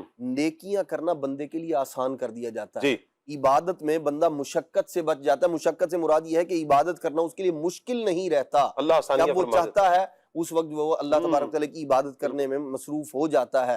تو یوں اللہ تبارک و تعالیٰ کی بارگاہ سے ہمیں سوال کرنا چاہیے. اور یہاں جو عاطف بھائی نے گفتگو فرمائی اس سے ہمیں یہ بھی پتہ چلتا ہے کہ بعض اوقات ہم جس چیز کو ہم عافیت سمجھ رہے ہیں، ہم یہ سمجھ رہے ہیں کہ شاید عافیت کا مطلب یہ کبھی سر میں درد بھی نہ ہو بندے کے، جی کبھی اس کو بخار بھی نہ آئے، کبھی صحیح. کوئی ایسی بات ہی نہ آئے. اور ایسی چیزوں کا زندگی میں آ جانا یہ عافیت کے خلاف نہیں ہے. اس لیے وہ اللہ کے نیک بندے جن پر ہم دیکھتے ہیں زندگی میں آزمائشیں آ رہی ہیں، بیماریاں آ رہی ہیں، پریشانیاں آ رہی ہیں، اس کا یہ مطلب نہیں کہ اس سے عافیت پھر گئی ہے. عافیت وہ ہے جس میں رب کی رضا ہے. واہ اور واہ وہ واہ. بندہ جو ان چیزوں کو اپنی زندگی میں لیے ہوئے ہے اس کا انداز زندگی جب ہم دیکھتے ہیں تو وہ اللہ تبارک و تعالیٰ کی بارگاہ میں مقام اور مرتبہ دلانے والا ہے. جیسے حضرت سیدنا موسیٰ علیہ نبینا علیہ الصلوۃ والسلام نے ایک شخص کو دیکھا، آپ کہیں تشریف لے جا رہے تھے، وہ نیک آدمی تھا، آپ نے اس کے جسم کو دیکھا، یہ مر چکا تھا اور اس کا جسم جو تھا وہ پرندے کوئی نوچ رہے ہیں، کوئی درندے کھا رہے ہیں، اس کو لاش اس کی پڑی ہوئی تھی. تو حضرت موسیٰ علیہ الصلوۃ والسلام نے اللہ کریم کی بارگاہ میں عرض کی، مولا یہ تو تیرا نیک بندہ تھا. تو اللہ کریم نے فرمایا ہاں یہ ایسا ہی تھا، نیک آدمی تھا. تو کہا یا اللہ اس کا یہ معاملہ جو، تو اللہ کریم کی بارگاہ میں جب موسیٰ علیہ السلام نے عرض کی تو اللہ پاک نے ارشاد فرمایا اس نے ایک بار مجھ سے ایک ایسے مقام اور مرتبے کی دعا مانگی، وہی عافیت مانگی بندہ اللہ کریم سے، یا اللہ مجھے فلاں مرتبے پر پہنچا دے. حضرت سیدنا موسیٰ علیہ السلام سے اللہ کریم نے فرمایا اس نے مجھ سے دعا مانگی، وہ دعا، وہ مقام، وہ مرتبہ مانگا، ساری زندگی عبادت کرتا رہتا اس مرتبے تک نہ پہنچ سکتا. اب دعا مانگ لی، دعا ایسے وقت میں مانگی بندے نے قبول ہو گئی، قبول کر لی اللہ تبارک و تعالیٰ نے. اب وہ مرتبہ کیسے ملے گا؟ فرمایا اسے اس آزمائش میں مبتلا کر کے اسے اس مقام اور مرتبے تک پہنچا دیا. تو جب مرتبہ مانگے، مقام مانگے، اس کے ساتھ عافیت بھی مانگے، یا اللہ مجھے عافیت سلامتی عطا فرما اور پھر اس مقام اور مرتبے تک پہنچا دے. مقام مرتبہ تو مانگ لیا آپ نے، لیکن وہ جو اگلی بات تھی عافیت والی وہ نہ مانگی. تو پھر بعض اوقات ہوتا یہ ہے، جیسے امیر علیہ سنت جو ہے وہ ایک بڑا پیارا واقعہ جو ہے وہ ذکر فرماتے ہیں اپنے والد صاحب کا. فرماتے ہیں کہ بھئی وہ وہاں عرب شریف کے اندر حج پر گئے ہوئے تھے تو دعا کروائی کہ جی دعا کریں، مل نہیں رہے تو عافیت کی. تو مولانا حشمت علی خان صاحب رحمۃ اللہ تعالیٰ علیہ جو اعلیٰ حضرت رحمۃ اللہ تعالیٰ کے خلیفہ ہیں، ان سے دعا کروائی کہ جی وہ مل جائیں. تو فرمایا کہ انہوں نے دعا کر دی بھی مل جائیں گے، اللہ کریم ملا دے گا. مل جائیں گے تو دعا کروائی، لیکن وہ جو اگلا معاملہ تھا ملے تو صحیح، لیکن اس وقت جو ہے وہ انتقال فرما چکے تھے یا انتقال کے قریب تھے۔ تو یہاں سے بھی ہمیں درس یہ ملتا ہے، سبق یہ ملتا ہے کہ جب آپ کسی سے دعا کروائیں، کوئی معاملہ، کوئی اللہ کریم کی بارگاہ میں جب کچھ مانگیں تو عافیت اور سلامتی کا امیر علیہ سنت دامت برکاتہ العالیہ کا ایک انداز یہ دیکھا گیا ہے، کبھی کوئی دعا کا بھی کہتا ہے نا تو امیر علیہ سنت عافیت کی دعا لازمی ساتھ دیتے ہیں، یعنی یہاں تک کہ اگر کسی کے ہاں اولاد کا سلسلہ ہے تو امیر علیہ سنت اس میں بھی نا عافیت کی دعا دیتے ہیں، اللہ پاک تمہیں عافیت کے ساتھ نیک اولاد عطا فرمائے۔ اولاد دے دی ماں چلی گی دنیا سے، ایسا ہی ہے۔ اس لیے امیر علیہ سنت جو دعا کرتے ہیں، اور یہ انہی احادیث مبارکہ کو مد نظر رکھتے ہوئے آپ جو ہے وہ ہمیں تعلیم ارشاد فرماتے ہیں کہ جب دعا مانگیں اللہ کریم سے تو پھر عافیت کے ساتھ مانگیں، یا اللہ اولاد عطا فرما، عافیت والی عطا فرما۔ اولاد تو دے دی ہے لیکن معذور ہے وہ، اور اب آزمائش اس کی اور دیگر معاملات وہ سارے کے سارے، تو بہت ساری چیزیں یہ اس کے پیچھے کار فرما ہے جو بندہ، اور پھر کبھی بھی بندے کو اپنے آپ کو آزمائش پر بھی پیش نہیں کرنا چاہیے، نہیں کرنا عافیت اور ہم میں تو طاقت ہی نہیں ہے نا عدنان بھائی، ہماری اوقات ہی نہیں ہے، ہم کہاں کچھ کر سکتے ہیں اللہ پاک کی بارگاہ میں، بس ہم عافیت کا ہی سوال کریں نا، اتنے جسم نہیں ہماری طاقت نہیں ہے۔ وقت نمرود خدائی کی دعویٰ کرنے والے وہ تو جوتے کھا کھا کے مر گئے، یعنی کس میں اتنی مجال ہے کوئی کچھ کر سکتا ہے؟ اللہ کی بارگاہ میں صرف اور صرف بندہ عافیت کا سوال کرے، اور اسی میں انسان کی کامیابی ہے، اسی میں انسان کی فلاح ہے، اسی میں سب کچھ ہے کہ جب بندہ اللہ کے حضور عافیت کا سوال کرتا ہے۔ جب آپ یہ کہیں کہ بس ہم کر لیں گے، ہم دیکھ لیں گے، ہم ایسے کر لیں گے، مشکلات آتی رہیں جی ہم سامنا کر لیں گے، ہم میں اتنی طاقت نہیں ہے، ہم میں اتنی ہمت نہیں ہے۔ بس جب ہم کوئی بھی معاملہ درپیش آئے اللہ سے نا عافیت کی دعائیں مانگے، اور خود نبی کریم صلی اللہ تعالیٰ علیہ وآلہ وسلم کا عمل، قاسم بھائی حضور علیہ الصلوۃ والسلام کا جو عمل ہے عافیت کی دعاؤں پر، حضور علیہ الصلوۃ والسلام نے ایک بات جو ہے وہ قطع کلامی معاف، یہاں ایک اور حدیث پاک عرض کرنا چاہوں گا۔ نبی پاک صلی اللہ علیہ وسلم ایک صحابی کے پاس گئے تو پتہ ہی چلا کہ بیمار ہیں، اور بیماری کی وجہ سے ان کی حالت و کیفیت یہ تھی، حدیث پاک میں جو الفاظ ہیں جیسے مرغی کا چوزا ہوتا ہے نا، کمزور چھوٹا سا، صحابی رسول فرماتے ہیں کہ ان کی حالت و کیفیت ایسی ہو چکی تھی بیماری کی وجہ سے، سرکار علیہ السلام نے دیکھا اور حضور نے فرمایا تم کوئی اللہ سے دعا مانگتے ہو؟ تو انہوں نے کہا جی میں دعا کرتا ہوں یا اللہ جو آخرت میں آزمائشیں مجھ پر آنی ہے نا وہ دنیا میں ہی دے دے یا اللہ مجھے۔ سرکار علیہ السلام نے فرمایا اللہ سے یہ کیوں مانگتے ہو کہ یا اللہ مجھے جو آخرت میں آزمائشیں آنی ہیں وہ دنیا میں ہی دے دے؟ حضور نے فرمایا اللہ کریم سے سلامتی مانگو، عافیت مانگو، اور پھر سرکار علیہ السلام نے دعا فرمایا یوں دعا مانگو اللہم ربنا آتنا فی الدنیا حسنہ وفی الآخرۃ حسنہ وقنا عذاب النار۔ پھر سرکار علیہ السلام نے ان کے لیے دعا کی تو اللہ تبارک و تعالیٰ نے انہیں صحت عطا فرمائی۔ جب اس خالق و مالک سے مانگنا ہے اس کے خزانے میں کس چیز کی کمی ہے؟ کیوں اپنے آپ کو آزمائش پر پیش کرتے ہیں؟ یا اللہ سلامتی عافیت عطا فرما دنیا میں بھی اور آخرت میں بھی۔ کیا بات ہے، کرنا تم سنگ اتار کے حق میں دعائے مغفرت، اس جہاں میں عافیت ہو، اس جہاں میں عافیت، اس جہاں میں عافیت ہو، اس جہاں میں عافیت۔ کیا بات ہے جی قاسم بھائی، نبی کریم صلی اللہ تعالیٰ علیہ وآلہ وسلم نے جو دعائیں تعلیم فرمائی ہیں مختلف مواقع پر، پیارے آقا صلی اللہ علیہ وسلم نے عافیت کی دعاؤں کی تعلیم فرمائی، جیسے بھی ماشاءاللہ عدنان بھائی نے بھی فرمایا، مزید کیا فرمائیں گے؟ بسم اللہ الرحمن الرحیم۔ موضوع بڑا ہی پیارا ہے آج کا، عافیت۔ عافیت ایک ایسی نعمت ہے کہ جو انسان کو ایمان کے بعد سب سے بہتر چیز ملتی ہے، اور اس نعمت کا سوال بھی کرنا چاہیے۔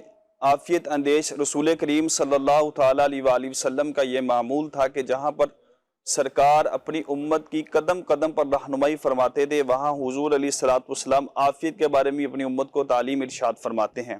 سرکار علیہ الصلوۃ والسلام کی جو سیرت مبارکہ ہے اس میں مختلف مواقع پر مختلف دعائیں سرکار نے فرمائی، اور جو عافیت کی دعا یہ بھی کثیر احادیث مبارکہ میں اس کا ثبوت ملتا ہے کہ نبی پاک علیہ الصلوۃ والسلام عافیت کی دعا مانگا کرتے تھے۔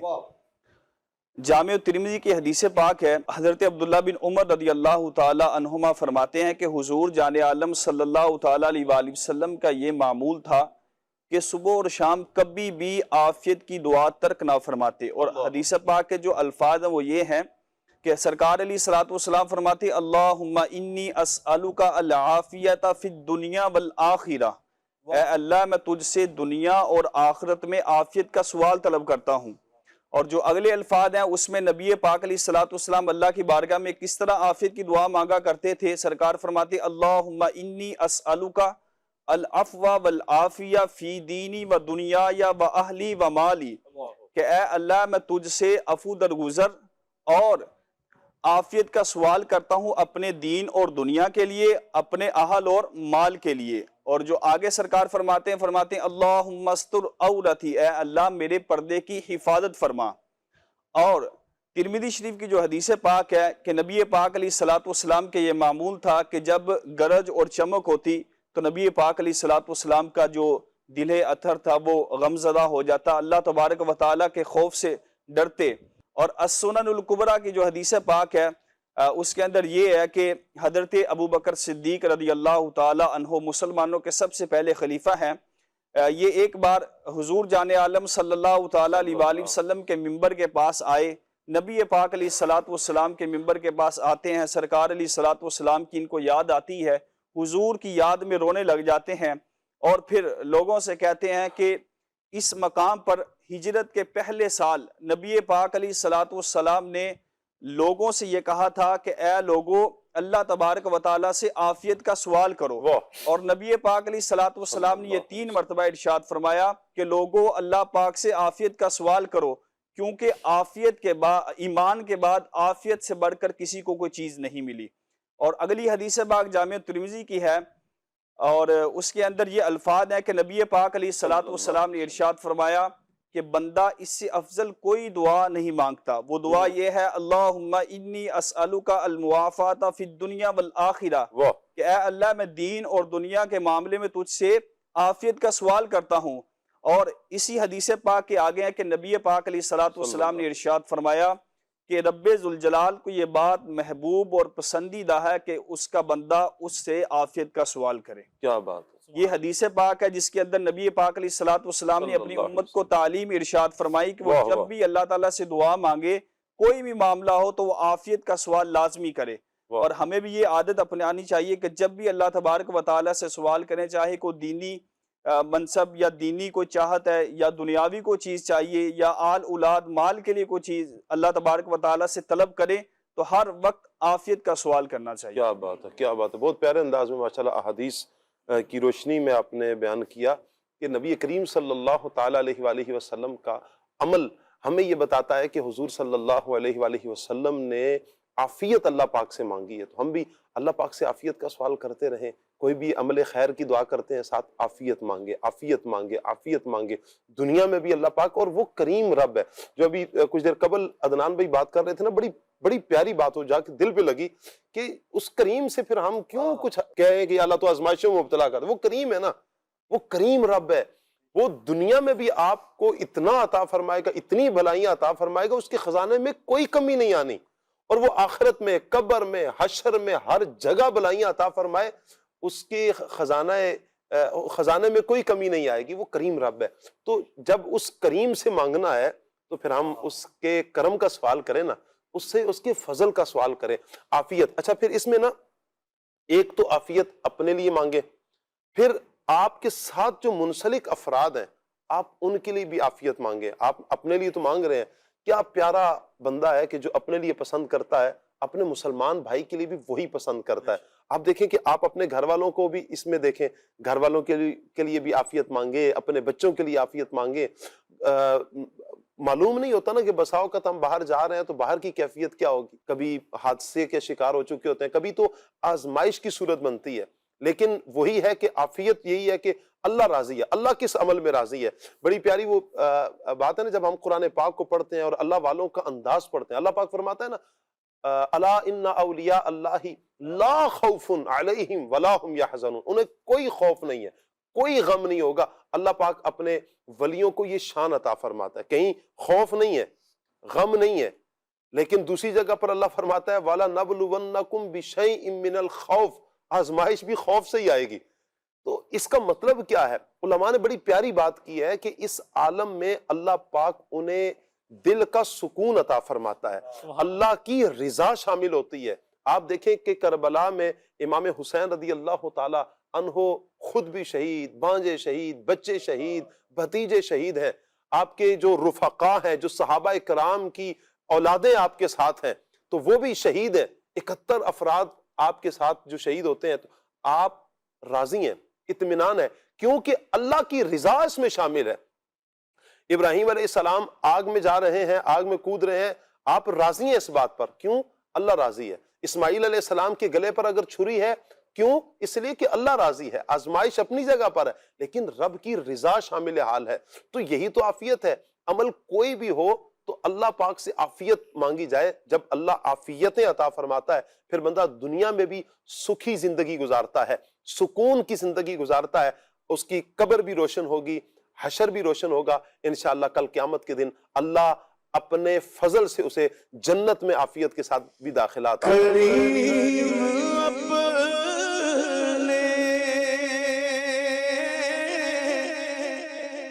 کرم کا صدقہ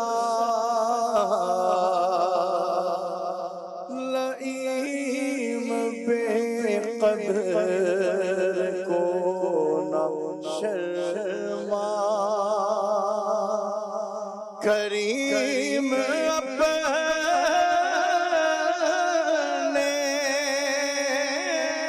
کرم کا صدقہ لئیم بے قدر کو نہ شرما، تو اور رضا سے حساب لینا، رضا بھی کوئی حساب میں ہے، تو اور رضا سے حساب لینا، رضا بھی کوئی حساب۔ اللہ پاک رحمت کی نظر فرمائے اور عافیت والا معاملہ اللہ پاک ہر حال میں شامل فرمائے۔ اللہ سے ہم عافیت کی دعائیں کرتے رہیں، جیسے ہمارے ماشاءاللہ قاسم بھائی نے بھی عافیت پر گفتگو فرمائی۔ احادیث کی روشنی میں پیارے آقا صلی اللہ علیہ وآلہ وسلم نے یوں ہمیں ترغیب بھی ارشاد فرمائی اور عملاً کر کے بھی پیارے آقا صلی اللہ علیہ وآلہ وسلم نے ارشاد فرمایا۔ اسی طرح عاطف بھائی چند ایک اعمال ایسے ہیں کہ جن میں عافیت طلب کی جاتی ہے، تو میں چاہوں گا اس پر آپ کچھ روشنی ڈالیں۔ جو گفتگو چل رہی ہے کہ معاملہ کوئی بھی ہو، چاہے وہ عبادات ہوں، چاہے وہ معاشرتی معاملات ہوں، چاہے وہ زندگی کا کوئی بھی پہلو ہو، ہر پہلو میں اللہ تبارک و تعالیٰ سے عافیت کا سوال ہمیں کرتے رہنا چاہیے۔ اور بہت سارے اعمال ایسے ہیں، معاملات ایسے ہیں کہ جن کے اندر ہمیں عافیت طلب کرنی ہی کرنی ہے۔ جیسے مثال کے طور پر ایمان ہے، تو ایمان اور تقوی، اس میں بھی اللہ تبارک و تعالیٰ سے عافیت طلب کی جائے۔ ایمان میں عافیت یہ ہے کہ رب پر یقین کامل ہو جائے۔ جی اچھا، ایمان تو ہے لیکن بعض اوقات اس میں کیا ہوتا ہے کہ جیسے جیسے انسان کا اللہ تبارک و تعالیٰ سے توکل کم ہوتا جاتا ہے، اس کی ذات پر یقین اتنا انسان کا کم ہوتا جاتا ہے۔ تو جتنا توکل اللہ کی ذات پر انسان اپنا مضبوط کرے گا، بھروسہ مضبوط ہوگا، اتنا ہی اس کا یقین کامل ہوگا اور یہ ایمان اتنا ہی اس کا مضبوط ہوتا رہے گا۔ تو یہ ایمان میں ایک طرح سے عافیت ہے۔ اور اسی طرح تقوی میں عافیت یوں طلب کرے کہ یا اللہ مجھے گناہوں سے بچا، گناہوں سے بچنا، اور یہ جو ہے وہ ایمان اور تقوی کی بنیادی عافیت ہے۔ اسی طرح فرائض کی پابندی، یہ بھی جو ہے وہ اعمال میں عافیت ہے، جیسے نماز ہے، دیگر عبادات ہیں، ان کے اندر اللہ تبارک و تعالیٰ سے جو ہے وہ عافیت کا سوال کرے، روزہ، زکوٰۃ اور دیگر فرائض نہ چھوٹیں، اس سے اللہ تبارک و تعالیٰ سے دعا کرے کہ یا اللہ مجھے اس پر ہمیشگی عطا فرما۔ تو یوں یہ اعمال ہیں۔ اسی طرح زندگی کے دیگر اعمال ہیں، توبہ اور استغفار، اس میں اللہ تبارک و تعالیٰ سے عافیت طلب کرے کہ یا اللہ مجھے توبہ نہ کروں، اسے عافیت عطا فرما، میں تیری بارگاہ میں رجوع نہ لاؤں، اس سے مجھے عافیت نصیب فرما کہ میں تیری بارگاہ میں رجوع لاتا رہوں، تیری بارگاہ میں استغفار کرتا رہوں، توبہ پر ہمیشگی مل جائے۔ یہ اعمال میں اس طرح جو ہے وہ اس میں عافیت ہے۔ اسی طرح صلہ رحمی، یہ بھی عمل ہے اور جو زندگی میں اضافے کا، لمبی زندگی کا ذریعہ بھی ہے۔ نبی پاک صلی اللہ تعالی علیہ وسلم نے فرمایا کہ رزق میں کشادگی چاہتے ہو، عمر میں برکت چاہتے ہو تو اپنے رشتہ داروں کے ساتھ صلہ رحمی کرو۔ تو صلہ رحمی میں اللہ تبارک و تعالیٰ سے عافیت طلب کرے۔ صلہ رحمی میں عافیت طلب کرنے کا مطلب کیا ہے؟ والدین کی خدمت، رشتہ داروں سے حسن سلوک، اور رزق اور عمر میں اضافے کا سبب، تو یہ چیزیں بندہ اختیار کرتا رہے۔ اسی طرح حلال رزق، اس میں عافیت اللہ تبارک و تعالیٰ سے طلب کرے کہ جو رزق دیا ہے اس پر قناعت نصیب ہو جائے۔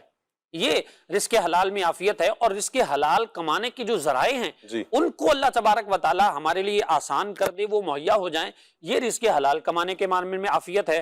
اور رزق سے برکت کا ختم ہو جانا، اس سے عافیت اللہ تبارک و تعالیٰ سے طلب کرے کہ رزق میں برکت جو ہے وہ یہ نہیں ہوتی کہ مال کی کثرت ہو جائے اور کسی کے پاس بہت زیادہ ہو تو ہی جو ہے وہ یہ رزق میں برکت ہے۔ کسی کا 50,000 میں گزارا ہو جاتا ہے اور کسی کا 50 لاکھ میں گزارا نہیں ہوتا۔ کیوں؟ کیونکہ رزق حلال کا مطلب یہ ہے کہ جو ہے اتنے میں پورا ہو جائے، ٹھیک ہے، جو آپ کو مل رہا ہے اتنے میں آپ کا گزارا ہو رہا ہے، تو یہ آپ سمجھے کہ اللہ تبارک و تعالیٰ نے آپ کو اس میں کفایت دی ہے، اور یہ آپ کے لیے اسی میں عافیت ہے۔ اسی طرح مسنون دعاؤں پر پابندی، یہ دعائیں مانگنا، یہ بھی اللہ تبارک و تعالیٰ کی طرف سے ایک نعمت ہے، اور اس نعمت پر عافیت کیا ہے کہ ہمیشہ مسنون دعا پہ ملتی رہے۔ صبح و شام اللہ تبارک و تعالیٰ کی بارگاہ میں دعائیں کریں، اور بیماریوں سے عافیت کی دعا اللہ تبارک و تعالیٰ سے کریں۔ اسی طرح اخلاق حسنہ، صبر ہے، شکر ہے، عاجزی ہے، غصے پر جو ہے وہ قابو پا لینا، یہ دل کی عافیت کے اسباب ہیں، یعنی دل جو ہے وہ گناہوں سے عافیت میں آ جاتا ہے۔ اسی طرح سنتوں پر عمل، کھانے سونے چلنے کی سنتیں، یہ چھوٹی چھوٹی سنتیں یہ بڑی بڑی سنتوں کو اپنانے کا ذریعہ بنتی ہیں۔ اسی طرح لوگوں کو تکلیف نہ دینا، جیسے ہم نے زبان کی حفاظت کرنا، ہاتھ سے کسی کو اذیت نہ دینا، تکلیف نہ دینا، جتنے بھی اعمال ہم نے ذکر کیے ہیں نا، یہ سارے ایک ایک کر کے گنوائے۔ لیکن مجموعی عافیت اور عمومی عافیت جو ہے وہ حدیث پاک کے اندر جو ہمیں دعائیں سکھائی گئی ہیں ان میں ایک جو مستند اور جامع دعا ہے وہ کیا ہے؟ رسول پاک صلی اللہ علیہ وسلم نے جس کی تعلیم ارشاد فرمائی، اللہم انی اسألک المعافات فی الدنیا والآخرہ، کہ دنیا اور آخرت میں عافیت کا سوال اللہ تبارک و تعالیٰ سے کرے۔ اللہ تجھی سے جو ہے وہ مدد چاہتے ہیں اس معاملے میں کہ تو ہمیں عافیت عطا فرما۔ تو یہ اللہ تبارک و تعالیٰ کا انعام ہے کہ یہ جو اعمال جو ہم نے گنوائے ہیں، ایمان ہو گیا، رزق حلال ہے، دعائیں ہیں، عبادات ہیں، دیگر معاملات ہیں، ان سب میں اللہ تبارک و تعالیٰ سے عافیت طلب کرے کہ یہ دل کی مضبوطی کا سبب ہے۔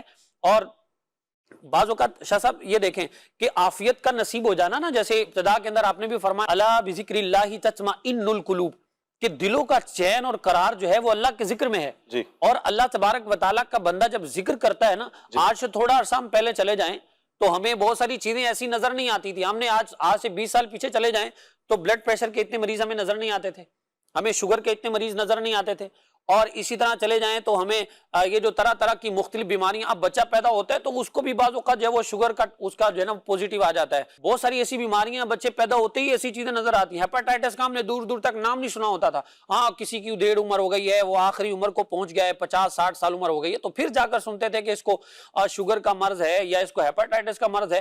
اب کیا ہے؟ اب معاملہ جو ہے وہ اتنے گمبھیر ہے کہ چھوٹے چھوٹے بچے ان آزمائشوں میں، مصیبتوں میں ہیں۔ تو اس کا مین وجہ اس کی کیا ہے کہ ہم نے ان دعاؤں کو، ان وظائف کو، یا ان جو ہے وہ ذرائع کو چھوڑ دیا ہے جو عافیت حاصل کرنے کا یا عافیت کا سبب ہے۔ جیسے قرآن پاک کی آیت ہم نے ابھی سنی ہے کہ دلوں کا چین قرار اللہ کے ذکر میں ہے۔ تو بندے کا دل جتنا مضبوط ہوتا ہے، اور دل مضبوط کب ہوگا؟ اب دیکھیں ہم کھانا کھاتے ہیں نا، تو کسی نے بڑی خوبصورت بات کی تھی کہ یہ کھانا جو ہے نا یہ دل کی غذا نہیں ہے، یہ کھانا آپ کے جسم کو توانا کرتا ہے، جسم اس سے مضبوط ہوتا ہے، لیکن دل آپ کا مضبوط کب ہوگا؟ جب آپ کے دل میں اللہ کا ذکر ہوگا، اور اس دل کو اللہ عافیت نصیب فرمائے گا۔ اور دل کی عافیت کب ہے؟ جب اللہ تبارک و تعالیٰ عبادت پر استقامت دے دے، استغفار اس پر استقامت دے دے، اللہ پر یقین ہمارا کامل ہو جائے۔ یعنی جو دل کی جو بیماریاں ہیں نا، جو آپ فرمانا چاہ رہے ہیں، دل کی بیماریوں سے نجات کا مل جانا، روحانی جو بیماریاں ہیں ان سے نجات مل جانا، دل اللہ کی یاد کی طرف لگ جائے، یہی عافیت ہے، دل کی عافیت یہی ہے۔ اللہ تعالیٰ عافیت والا معاملہ مہربانی فرمائے۔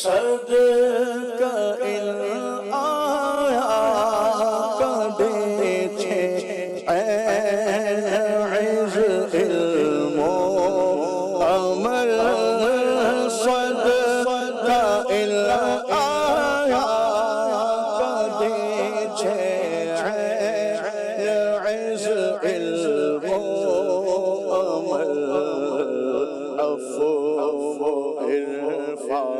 عافیت احمد رضا کے واسطے عفو و عرفات عافیت ہم سب سے نوا کے واسطے عفو و عرفات عافیت اس بے نوا کے واسطے۔ آمین آمین اللہم یا رب آمین۔ اللہ پاک عافیت والا معاملہ مہربانی فرمائے۔ عدنان بھائی میں چاہوں گا کہ روزگار کی طلب بھی تو ہم اللہ پاک کی بارگاہ میں مانگتے ہیں، روزگار مانگتے ہیں، یا اللہ روزگار دے دے۔ اچھا بالخصوص ابھی ہمیں شاید ایسے وہ سارے افراد نوجوان سن رہے ہوں جو ابھی ابھی پڑھائی سے فارغ ہوئے ہیں، ابھی جاب کی تلاش میں ہوں گے، یا ہر بندے کو روزگار کی تو حاجت رہتی ہے، تو روزگار میں عافیت کیا ہے، اس حوالے سے کیا کہیں گے آپ؟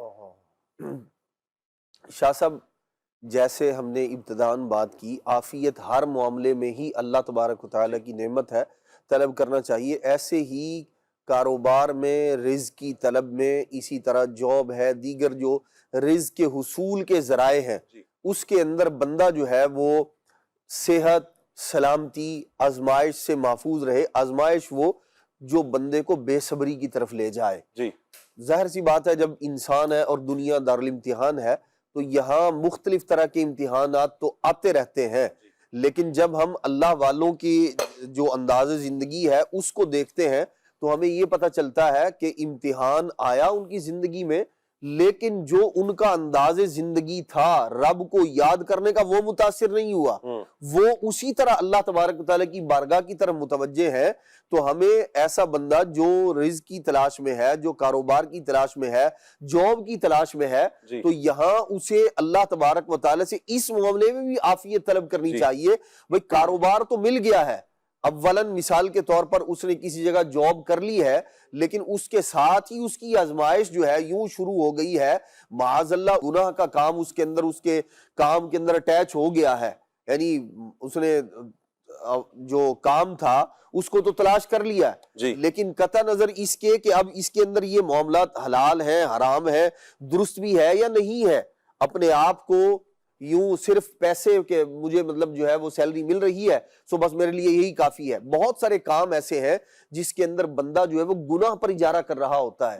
تو اور عام طور پر ہوتا ایسا ہے کہ جب کوئی آدمی جاب لیس ہو جائے یا کوئی نیا جو ہے وہ جاب تلاش کر رہا ہوتا ہے تو پھر ذہن یہ ہوتا ہے یار جو مل گئی ہے ٹھیک ہے اس کو کر لینا چاہیے۔ دو طرح کے مزاج ہوتے ہیں، ایک تو یہ کہ ایسی ملے گی تو ہی کروں گا، اور دوسرا یہ کہ جو بھی مل جائے پھر کر لے بندہ۔ تو یہ دونوں مزاج جو ہے وہ بعض اوقات نقصان دہ ہوا کرتے ہیں۔ جو بھی مل جائے وہ کر لوں گا تو یہ تو بعض اوقات ایسا ہوتا ہے کہ جیسے میں نے مثال دی گناہ پر ہی بندہ جو ہے نا وہ اجارہ کر رہا ہوتا ہے معاذ اللہ کہ بھئی اس طرح کا کام ہے۔ جیسے مثال کے طور پر کسی جو ہے وہ سٹور پر کام کرنے لگ گیا، لیکن وہ سٹور ایسا ہے کہ وہاں شراب اٹھا کے جو ہے وہ آپ کو پکڑانی ہے، بندے کو دینی ہے، اس کو سیل کرنا ہے، اس کی جو ہے وہ ایڈورٹائزنگ کرنی ہے، دیگر اور اس طرح کی چیزیں ہیں۔ یہ میں نے ایک مثال پیش کی ہے۔ خاص طور پر جو ہے بعض اوقات جو باہر ممالک میں جن لوگوں کا جاننے کا ہوتا ہے تو وہاں وہ یہ تمیز کھو دیتے ہیں کہ وہاں مسلم بھی آ رہا ہے، غیر مسلم بھی آ رہا ہے، اب اس کے اجارے میں یہ چیز شامل ہے کہ آپ نے یہ کام بھی کرنا ہے۔ تو یہ اس کو بندے کو یوں کہہ لیں کہ رزق کا جاب تو مل گئی ہے، معاملہ حل ہو گیا ہے، لیکن وہ جو بندے کو عافیت سلامتی والی جو جاب ہے، بلکہ یہاں تو عافیت سے بڑھ کر یہ تو حرام کام پر جو ہے وہ اجارہ کر رہا ہے، وہ بعض صورتوں میں وہ تو لینا بھی جائز نہیں ہوگا اس کے لیے۔ تو یوں بندہ اللہ تبارک و تعالیٰ کی بارگاہ میں دعا کرے یا اللہ جو عافیت اور سلامتی والا رزق ہے وہ مجھے عطا فرما، جس کے حصول میں بھی آسانی بھی ہو اور ساتھ میں اگر مشقت بھی ہے تو کم از کم وہ حلال والی مشقت ہے جو بندہ اللہ تبارک تعالیٰ کی رضا پاتا ہے۔ اگر جیسے حدیث پاک میں ہے نبی کریم صلی اللہ تعالیٰ علیہ وسلم نے ارشاد فرمایا جو رزق کمانے کے لیے جو روزی کمانے کے لیے ایسی جگہ ذلت کی جگہ پر جو کھڑا ہوا، اللہ تبارک و تعالیٰ اس کو عزت عطا فرمائے گا۔ تو اگر کسی ایسی ہلکی جگہ پہ بھی کھڑا ہونے کا اس کو جو ہے وہ اتفاق ہو رہا ہے لیکن وہ ہے حلال پر حلال، تو اس کے لیے تو شریعت کے اندر اس بندے کے لیے تو بشارت دی جا رہی ہے۔ تو یوں بندے کو چاہیے کہ رزق کے معاملے میں، جاب کے معاملے میں، کام کے معاملے میں یہ نہیں جو ملا وہی کر لوں گا، نہ حلال ملا تو کروں گا، اللہ کی رضا والا ملا تو کروں گا۔ کیوں؟ جب ہمارا اس بات پر اعتقاد ہے، یقین ہے کہ اللہ تبارک و تعالی رزق عطا فرمانے والا ہے، تو وہی جو بات میں نے ابتداً ذکر کی تھی کہ جب اللہ کریم سے مانگنا ہے تو پھر عافیت والا مانگے نا، یا اللہ حلال روزی، آسان روزی مقدر فرما، تو انشاءاللہ الرحمن وہ خالق، وہ مالک عطا کرنے پر قادر ہے، اس کے خزانے میں کس شے کی کمی ہے وہ آسانی بھی عطا فرمائے گا اور حلال بھی عطا فرمائے گا۔ بلکہ جو لوگ اس طرح کے معاملے میں پڑ جاتے ہیں، کسی جو ہے وہ گناہ والے معاملے میں، حرام کام کے اندر جو ہے وہ انہوں نے جاب شروع کر دی ہے، تو ایسے بندے کو بھی چاہیے اپنے آپ کو وہاں سے نکال لے اس خالق و مالک پر توکل کرتے ہوئے کہ اللہ تبارک و تعالی، یہ تو معاذ اللہ بعض اوقات بہت برا تاثر جو ہے وہ ڈیولپ ہو رہا ہوتا ہے کہ بندہ جو ہے وہ زبان سے اگرچہ یہ نہیں کہہ رہا ہوتا کہ میں اللہ کی نافرمانی نہیں کروں گا تو مجھے روزی نہیں ملے گی، لیکن وہ اپنے آپ کو وہاں سے نکالنے میں یوں بعض اوقات پس و پیش سے کام لے رہا ہوتا، نہیں جی پھر میرا کیا بنے گا، پھر جو ہے وہ آزمائش میں آ جاؤں گا۔ وہ بندہ خدا یہاں ادھر آزمائش کی بات ہے، ادھر حرام ہے، پھر یہ دنیا کی آزمائش ہے، اور دنیا میں تھوڑی آزمائش آ جائے گی، ختم ہو جانے والی ہے، ختم ہونے والی ہے، ختم ہو جانے والی ہے۔ پھر جب بندہ اللہ کریم پر توکل کرتا ہے، اور کیسے اس بات کا تصور کیا جا سکتا ہے کہ ایک بندہ اپنے اللہ کریم کی بارگاہ میں عرض کر رہا ہے، یا اللہ میں اس نافرمانی سے بچنا چاہتا ہوں، یا اللہ میری جان چھڑا دے، مجھے بچا لے، مولا کریم وہی بچانے والا ہے، وہی بچانے والا ہے۔ جب توکل اور بھروسہ اللہ تبارک و تعالیٰ پر کریں گے تو اللہ کریم جیسے مشکلات کو دور فرما دیتا ہے۔ حضرت سیدنا ابراہیم بن ادم رحمۃ اللہ تعالیٰ علیہ، آپ جو ہے وہ ایک سفر میں کہیں جا رہے تھے، بحری سفر تھا آپ کا، سمندر کے اندر جو ہے وہ سفر تھا، اچانک جو اس کا جہاز چلانے والا آدمی تھا، جو کپتان تھا، اس نے اعلان کیا کہ بھئی ہوائیں جو ہے نا انہوں نے رخ بدل لیا ہے، تو ابھی سمندر کے اندر طوفان آنے والا ہے، بڑی بڑی لہریں جو ہے وہ اٹھنے والی ہیں، تو ہر بندہ جو ہے اپنا جو اس نے انتظام کرنا ہے وہ کر لے، کوئی پتہ نہیں جہاز تباہ ہو جائے۔ حضرت ابراہیم بن ادم رحمۃ اللہ تعالیٰ علیہ جو ہے نا وہ بیٹھے ہوئے تھے، شاہ صاحب کے پاس آیا، کہنے لگا حضور یہ لوگ تو افراتفری کا شکار ہیں، آپ بڑے آرام سے بیٹھے ہوئے ہیں، کچھ دعا کیجئے، کوئی سبب کیجئے، اللہ کریم جو ہے ہمیں اس آزمائش سے بچائے۔ تو آپ نے اللہ کریم کی بارگاہ میں عرض کی، یا اللہ ہم نے تیری قدرت کا نظارہ دیکھ لیا، بڑی بڑی لہریں اٹھ رہی ہیں ایسی کہ وہ جو ان کا جو جہاز ہے اس کو تباہ و برباد کر دیں، یا اللہ تیری قدرت کا نظارہ ہم نے دیکھ لیا ہے، اب اپنی رحمت کا نظارہ بھی آپ کا اللہ کریم کی بارگاہ میں عرض کرنا تھا۔ وہ سمندر جو ٹھاٹھے مار رہا تھا، جو تباہ و برباد کرنے کے قریب تھا، یہ تھا قدرت کا نظارہ اور رحمت کا نظارہ۔ پھر اللہ نے ایسے کروایا ہے، سمندر ساکن ہو گیا، ٹھہر گئی ہیں وہ لہریں، اور اللہ کریم نے عافیت عطا فرما دی۔ تیری طرف لگی رہے، مانند شمع تیری طرف لگی رہے،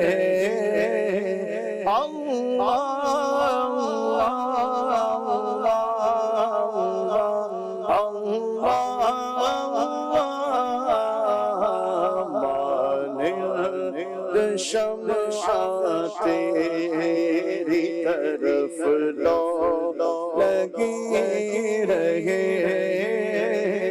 دلو میری جان کو سوزو گداز کا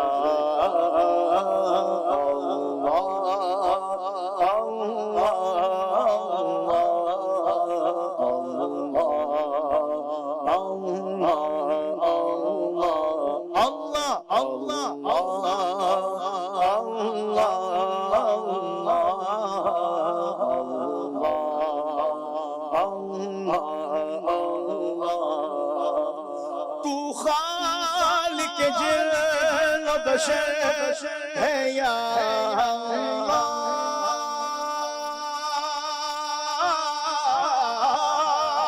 تو مالک بابا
کرنا میرے کام بنے غیب سے حسن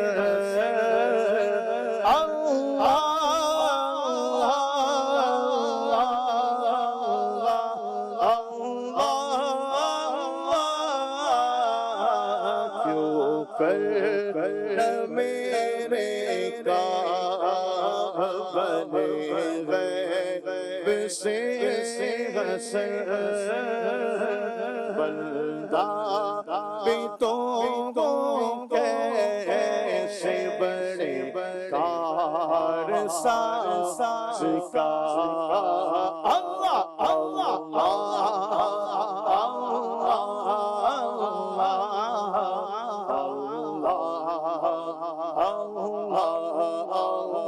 سب کہیے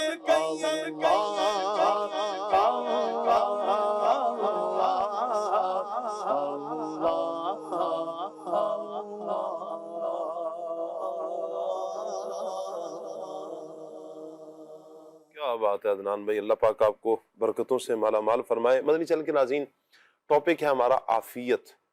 اللہ پاک سے عافیت کا ہی ہم سوال کر رہے ہیں، اور آج مختلف یعنی کہ یوں کہیں کہ گوشوں پر گفتگو ہو رہی ہے، مختلف پہلوؤں پر گفتگو ہو رہی ہے کہ ہم بس ایک ذہن بنا لیں کہ ہر معاملے میں ہی ہمیں اللہ پاک سے عافیت کا سوال کرنا ہے، اللہ پاک سے اس کے کرم کا سوال کرنا ہے۔ اور پھر ایک تو یہ کہ جو اللہ کرتا ہے نا بندے کے ساتھ معاملہ، یہ ذہن جب ہوگا تو ہماری زندگی بڑی آسان ہو جائے گی کہ اللہ پاک جو ہمارے ساتھ معاملہ مہربانی فرماتا ہے، جو کرم فرماتا ہے، جو بھی عمل فرماتا ہے یا جو اللہ تعالیٰ فرماتا ہے ہمارے حق میں بہتر ہے۔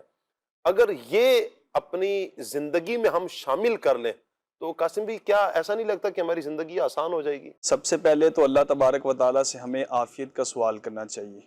اب ہمیں عافیت ملی ہے، عافیت کے ساتھ اللہ کی رضا پر راضی رہنا چاہیے، اور ہمیں یہ ذہن بنانا چاہیے کہ اللہ تبارک و تعالیٰ جو بھی کرتا ہے وہ بہتر کرتا ہے۔ بے شک۔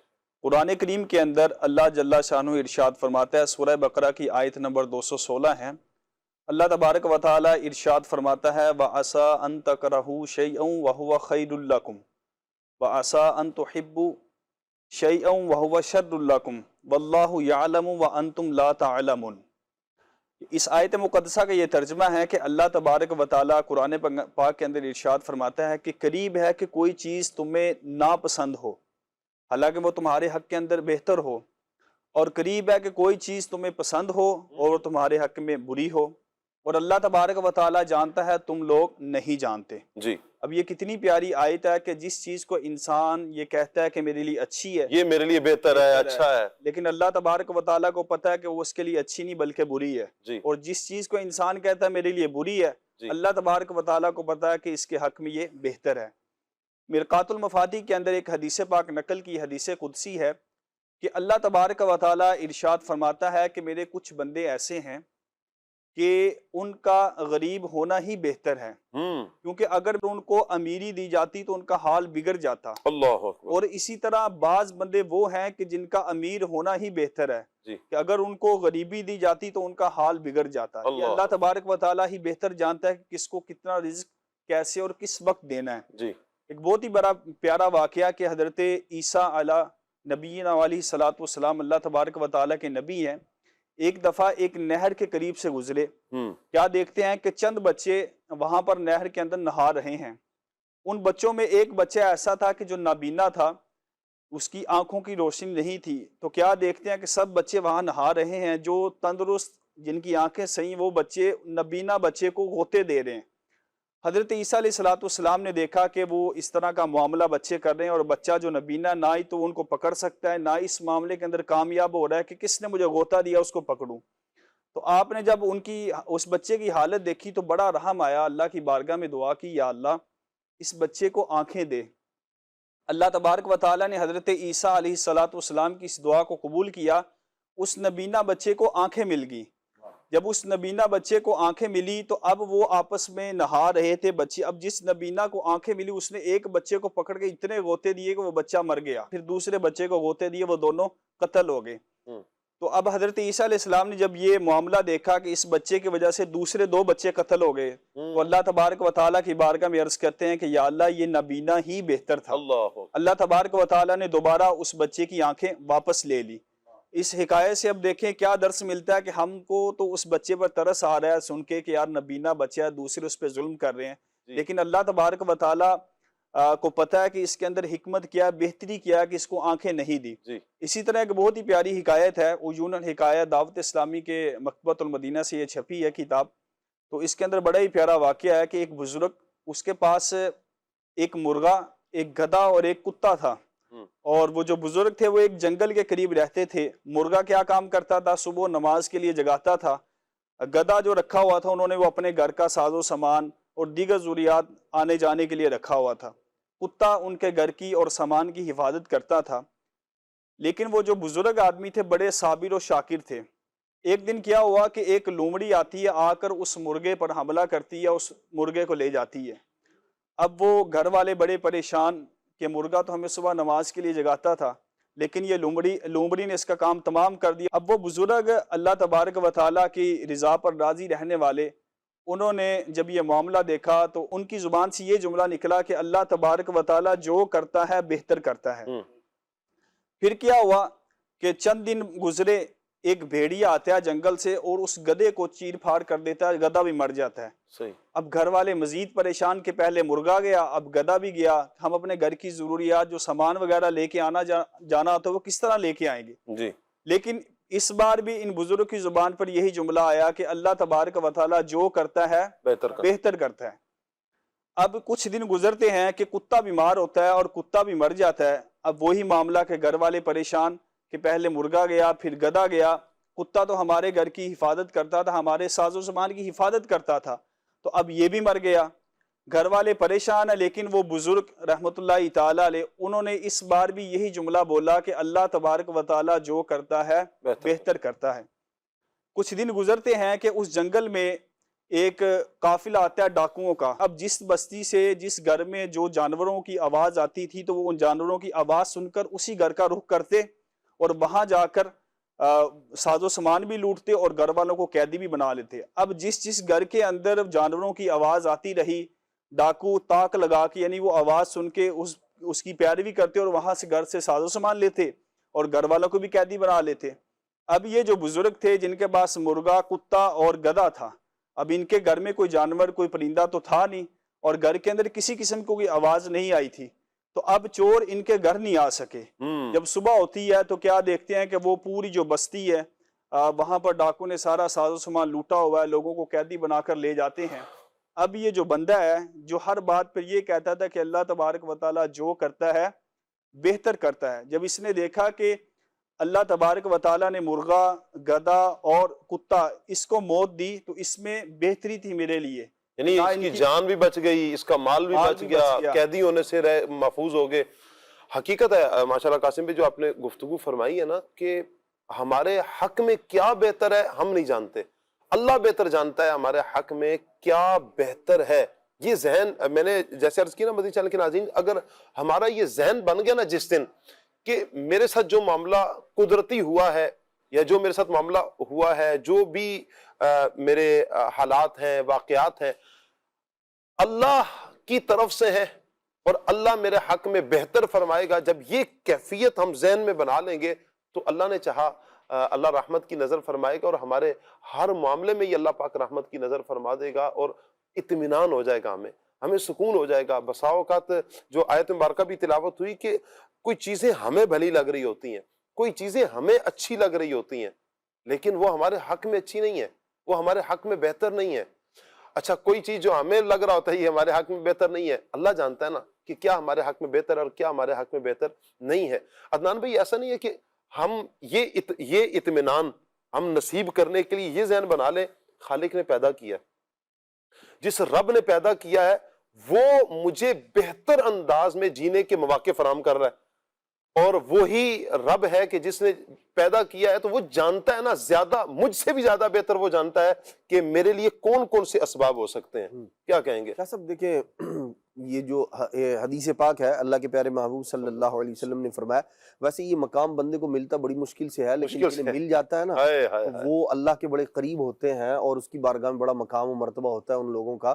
اللہ تبارک و تعالیٰ کی تقسیم پر راضی ہو جانا، واہ واہ، مالک نے بندے کو جس حال میں رکھا ہوا ہے اس حال میں اپنے آپ کو خوش رکھنا، جی اپنے آپ کو اس حالت کے مطابق ڈھال لینا، اسی پر راضی رہنا، جی یہ ہے بڑی مشقت والا کام۔ جی، لیکن جو یہ کر لیتا ہے، حدیث پاک میں ہے، جو اللہ تبارک و تعالیٰ کی تقسیم پر راضی ہو جاتا ہے، اللہ تبارک و تعالیٰ اس بندے کے تھوڑے عمل سے راضی ہو جائے گا۔ واہ واہ تو واہ، یہ ہے بڑا مشقت سے یوں کہہ لیں حاصل ہونے والا مقام اور مرتبہ، لیکن ظاہر سی بات ہے مشقت اٹھانا، کوشش کرنا، یہ ہمارے اختیار میں ہے، ہم اس کے لیے کوشش ضرور کریں۔ بندے کو چاہیے اللہ تبارک تعالیٰ کی رضا پر راضی۔ اچھا ویسے اگر غور کیا جائے نہیں راضی ہوگا تو کیا کریں گے؟ کیا سوال تو یہ بھی ہے، لیے کیا کر سکتے ہیں ہم؟ عافیت اور سلامتی اسی کیا میں بات ہے، جو جس حال میں خالق و مالک نے رکھا ہے زبردست۔ اسی پر راضی رہنا شروع کر دے انشاءاللہ الرحمن۔ اس کے بعد آپ دیکھیں آپ کی زندگی میں سکون آ جائے گا، ٹھہراؤ آ جائے گا، اطمینان آ جائے گا، اور پھر بندے کو اللہ تبارک و تعالیٰ کی جانب سے بھی ایسا اطمینان، چین اور سکون نصیب ہو جاتا ہے جس کے لیے بہت سارے لوگ جو ہے نا وہ مارے مارے پھر رہے ہوتے ہیں کہ کہیں ہمیں وہ دولت نصیب ہو جائے، وہ سکون اطمینان مل جائے۔ تو ہے مشقت والا معاملہ، لیکن کوشش نصیب ہو کرنے جائے میں تو حرج نہیں ہے۔ کیا بات، تو ہمیں ایسے لوگوں کے واقعات پڑھنے چاہیے اور ایسے لوگوں کی صحبت میں بیٹھنا چاہیے کہ جنہیں یہ مقام، یہ مرتبہ حاصل ہے کہ وہ اللہ کی دین پر راضی ہیں، جس حال میں اس نے رکھا ہوا ہے خالق و مالک نے اس پر راضی رہنا۔ کیا بات ہے، بے کسی میں دل کو میرے لگ گئے، اس بے کسی میں دل کو میرے لگ گئے، شہرا سنا جو رحمت کس نواز کا، اللہ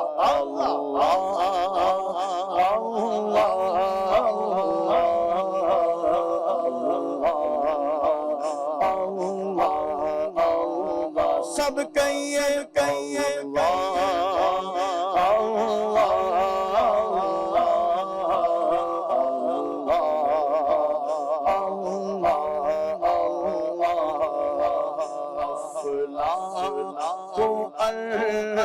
سب تیرے فرمان پذیر ہے،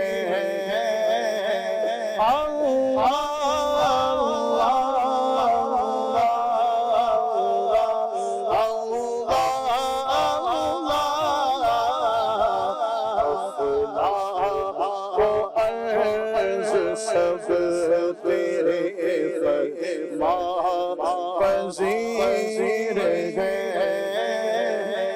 حاکم ہے تو جہاں کتنا شیب و فراز کا،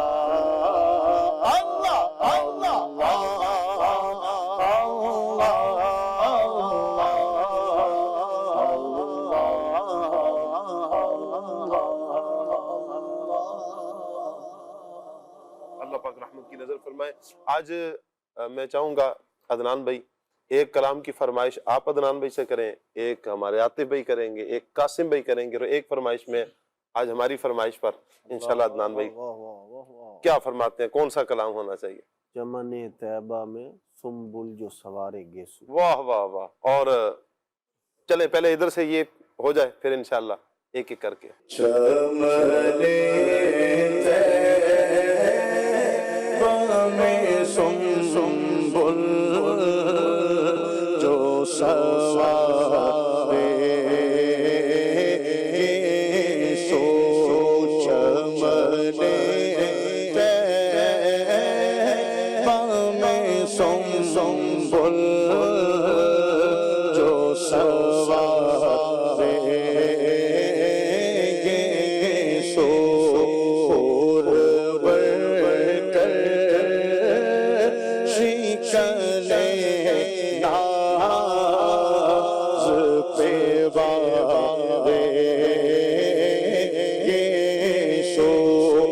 ہم سیا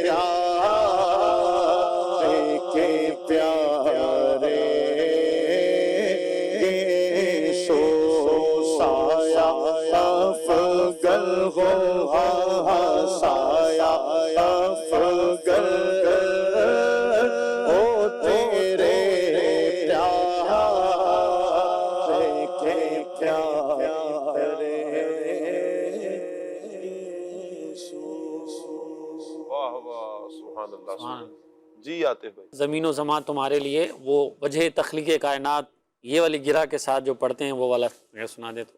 واہ. اے وجہ تخلیق کائنات وجہ تخلیق کائنات تیرے صدقے جانے جانا تیرے صدقے جانے جانا تیرے قربان تیرے قربان تیرے قربان تیرے قربان زمین و زمان تمہارے لیے مکین و مکان تمہارے لیے چولین و چونا تمہارے لیے بنے دو جہاں تمہارے لیے وجہ تخلیق کائنات وجہ تخلیق کائنات تیرے صدقے جانے جانا تیرے صدقے جانے جانا تیرے قربان جانے جانا تیرے قربان جانے جانا داغ میں زبا تمہارے لیے بدن میں جا تمہارے لیے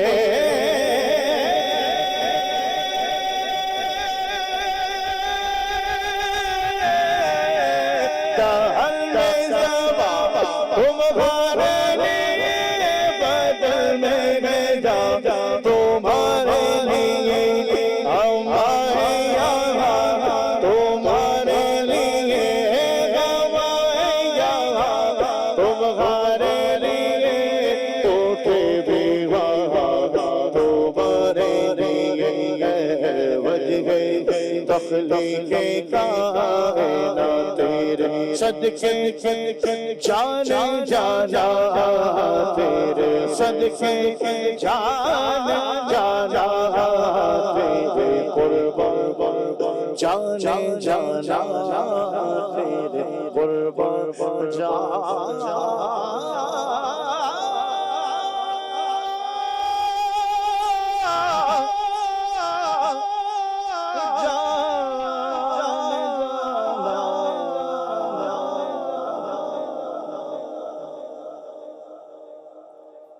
جی قاسم بھائی. ملا جامی علیہ رحمہ کا کلام ہے تنم فرسودہ جا پاراں زی ہجراں یا رسول اللہ واہ واہ. دلم پج مردہ آواراں زی اسی یا رسول جو سوے من گزر آنے غنے مصریز نادارے جو سوے من گزر آنے غنے مصریز نادارے جو سوے من گزر آنے جو سوے من گزر آنے غنے مصریز نادارے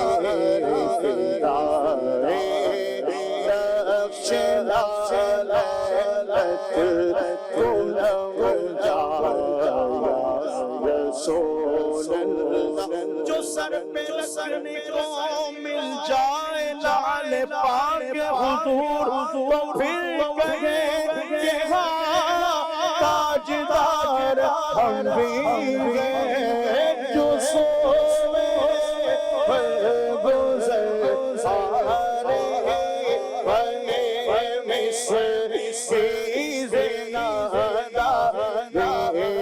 جو سوے پر گزر سارے بنے مصر کی زندہ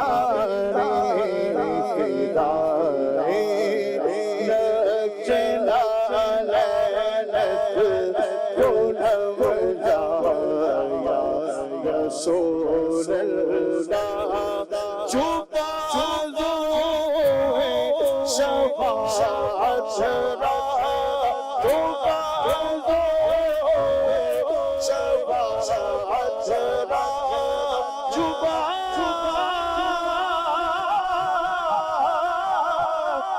چھپا دو شفاعت را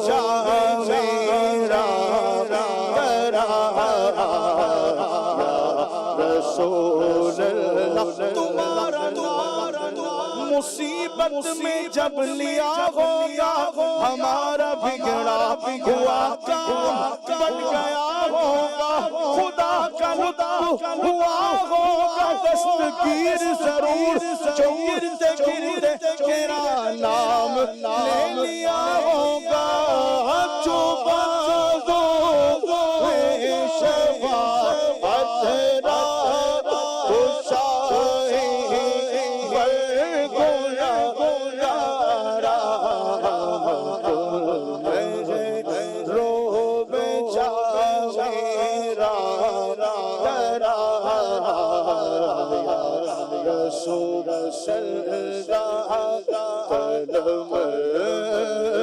تنم فرسودہ شافارا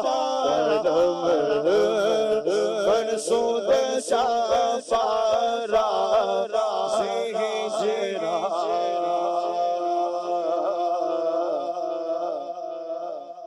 یا رسول اللہ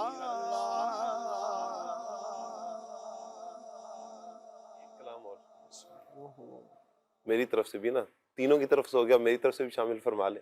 خراب حال کیا دل کو پر ملال کیا، خراب حال کیا دل کو پر ملال کیا تمہاری کو جیسے رخصت کیا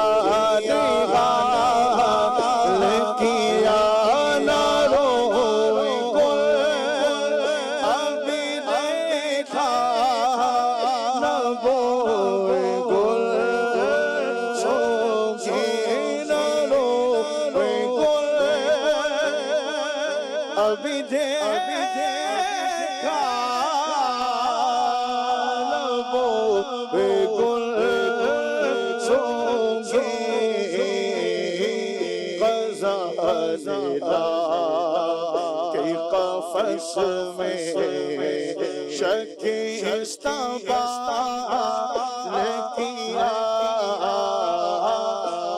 زلزلہ کے قفص میں شکستہ بال کیا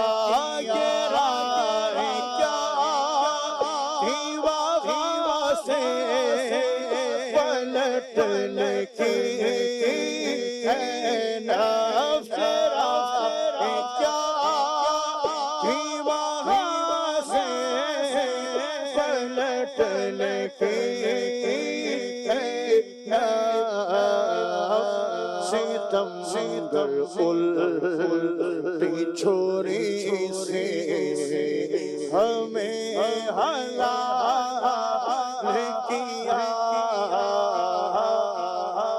رب حلال کیا دل کو پر ملال کیا تو جس کے چھوڑا طیبہ سا محبوب جس کے واسطے چھوڑا یا طیبہ سا محبوب بتا تو اس سے تمہارا نے کیا نگاہ کیا الہی سن لے رضا جیت کے مولا نے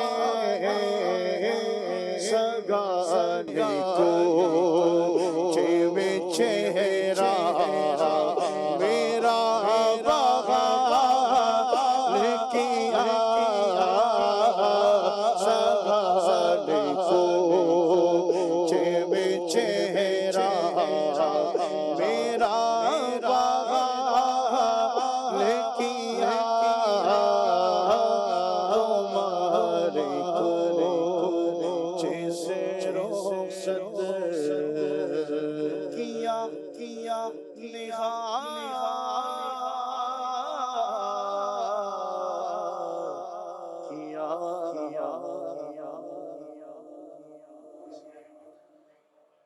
مدنی چینل کے ناظرین، ہمارے پاس ایک سیگمنٹ ہے، آئیے سیگمنٹ کی طرف بڑھتے ہیں۔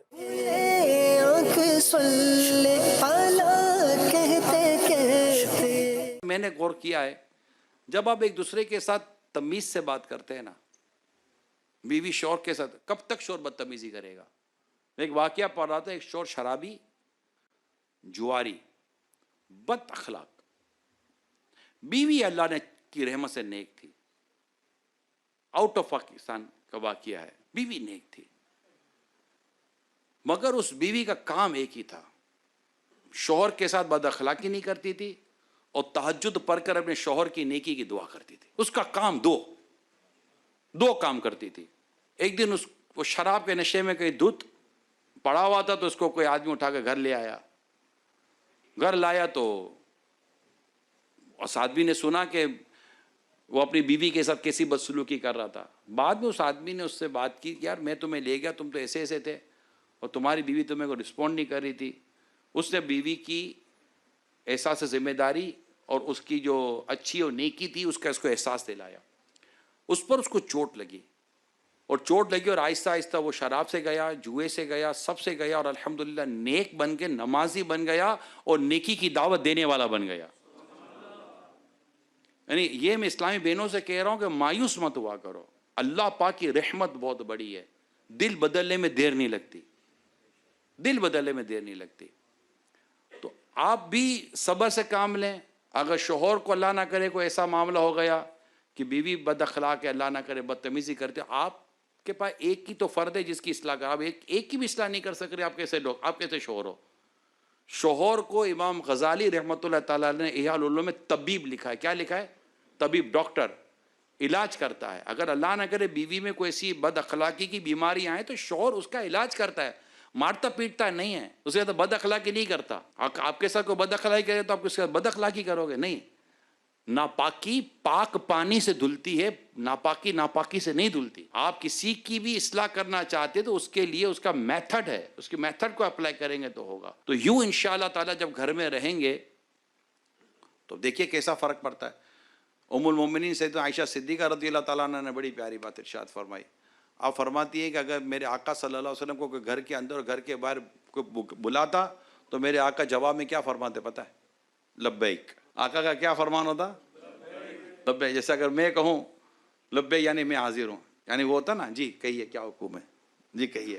میرے آقا صلی اللہ علیہ وسلم کی عاجزی دیکھیے کہ آپ کیا کہتے تھے؟ لبیک۔ چھوٹا بڑا جو بھی کہتا آپ اس کو اس طرح جواب دیا کرتے تھے. یہ آقا کے اخلاق کے مبارک تھے. ہم کر سکتے ہیں. اب ہمارے تو کیا ہے, اچھا عورت بھی کہتی کیا ہے, ہمارا کیا ہے, کیا ہے کیا نہیں ہے, جی کہیے. ہم اپنی لینگویج میں بات کر لیں. چلے لبیک منہ سے نہیں نکلتا تو کم از کم یہی نکل جائے. آپ بولو گے یار احرام باندھیں گے تو لبیک کہیں گے, انشاءاللہ اس وقت بھی لبیک کہیں گے انشاءاللہ انشاءاللہ. مگر کوئی اخلاق و تمیز سے بجا رہے. اگر شوہر بھی بیوی سے کوئی بات کرتا ہے تو اخلاق سے, جی میں ابھی آتی ہوں, جی آئی, جی بس آئی, یہ بھی تو کوئی گفتگو ہے.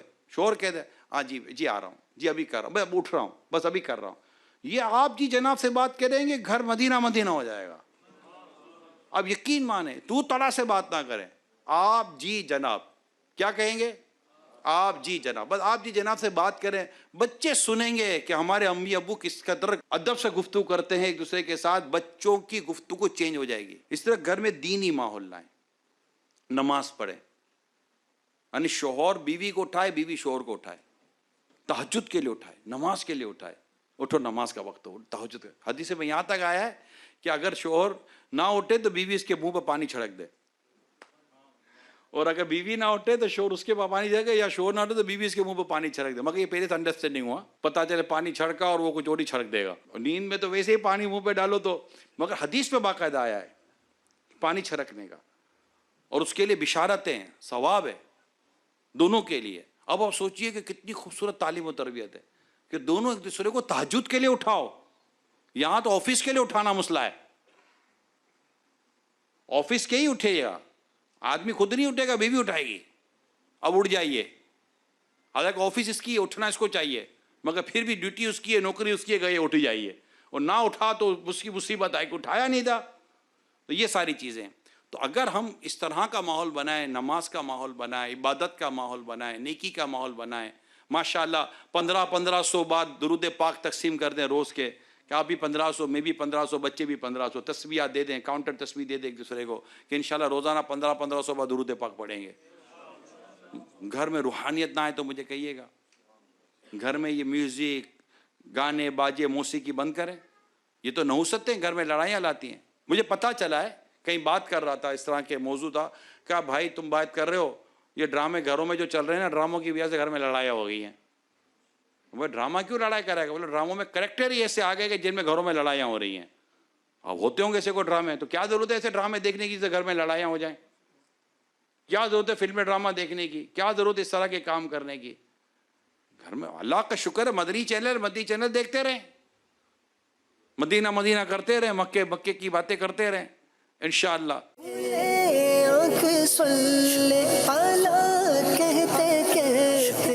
مدنی چینل کے ناظرین, آج کا ہمارا ٹاپک عافیت رہا. اللہ پاک سے ہم عافیت کا ہی سوال کرتے ہیں. دنیا میں بھی اللہ پاک ہمیں عافیت عطا فرمائے, قبر میں بھی عافیت عطا فرمائے, حشر میں بھی, اور کل قیامت کے دن بھی اللہ پاک ہمیں عافیت ہی عطا فرمائے. اللہ تعالیٰ سے دعا اپنے حق میں بھی اور تمام مسلمانوں کے حق میں یہ دعائیں کرتے رہنا چاہیے. اللہ تعالیٰ ہمیں عمل کی توفیق عطا فرمائے. دوران سلسلہ اگر ہم سے کوئی دانستہ طور پر یا غیر دانستہ طور پر کوئی غلطی سرزد ہوگی, اللہ پاک سے معافی کے خواستگار ہیں. اللہ پاک اپنی رحمت سے ہمارے خطاؤں سے درگزر فرمائے. آمین بجاہ خاتم النبیین صلی اللہ علیہ وآلہ وسلم. سبحانک اللہم وبحمدک اشہد ان لا الہ الا انت استغفرک واتوب الیک. بڑھتے ہیں صلاۃ الاسلام کی طرف. یا رسول اللہ سلام علیہ,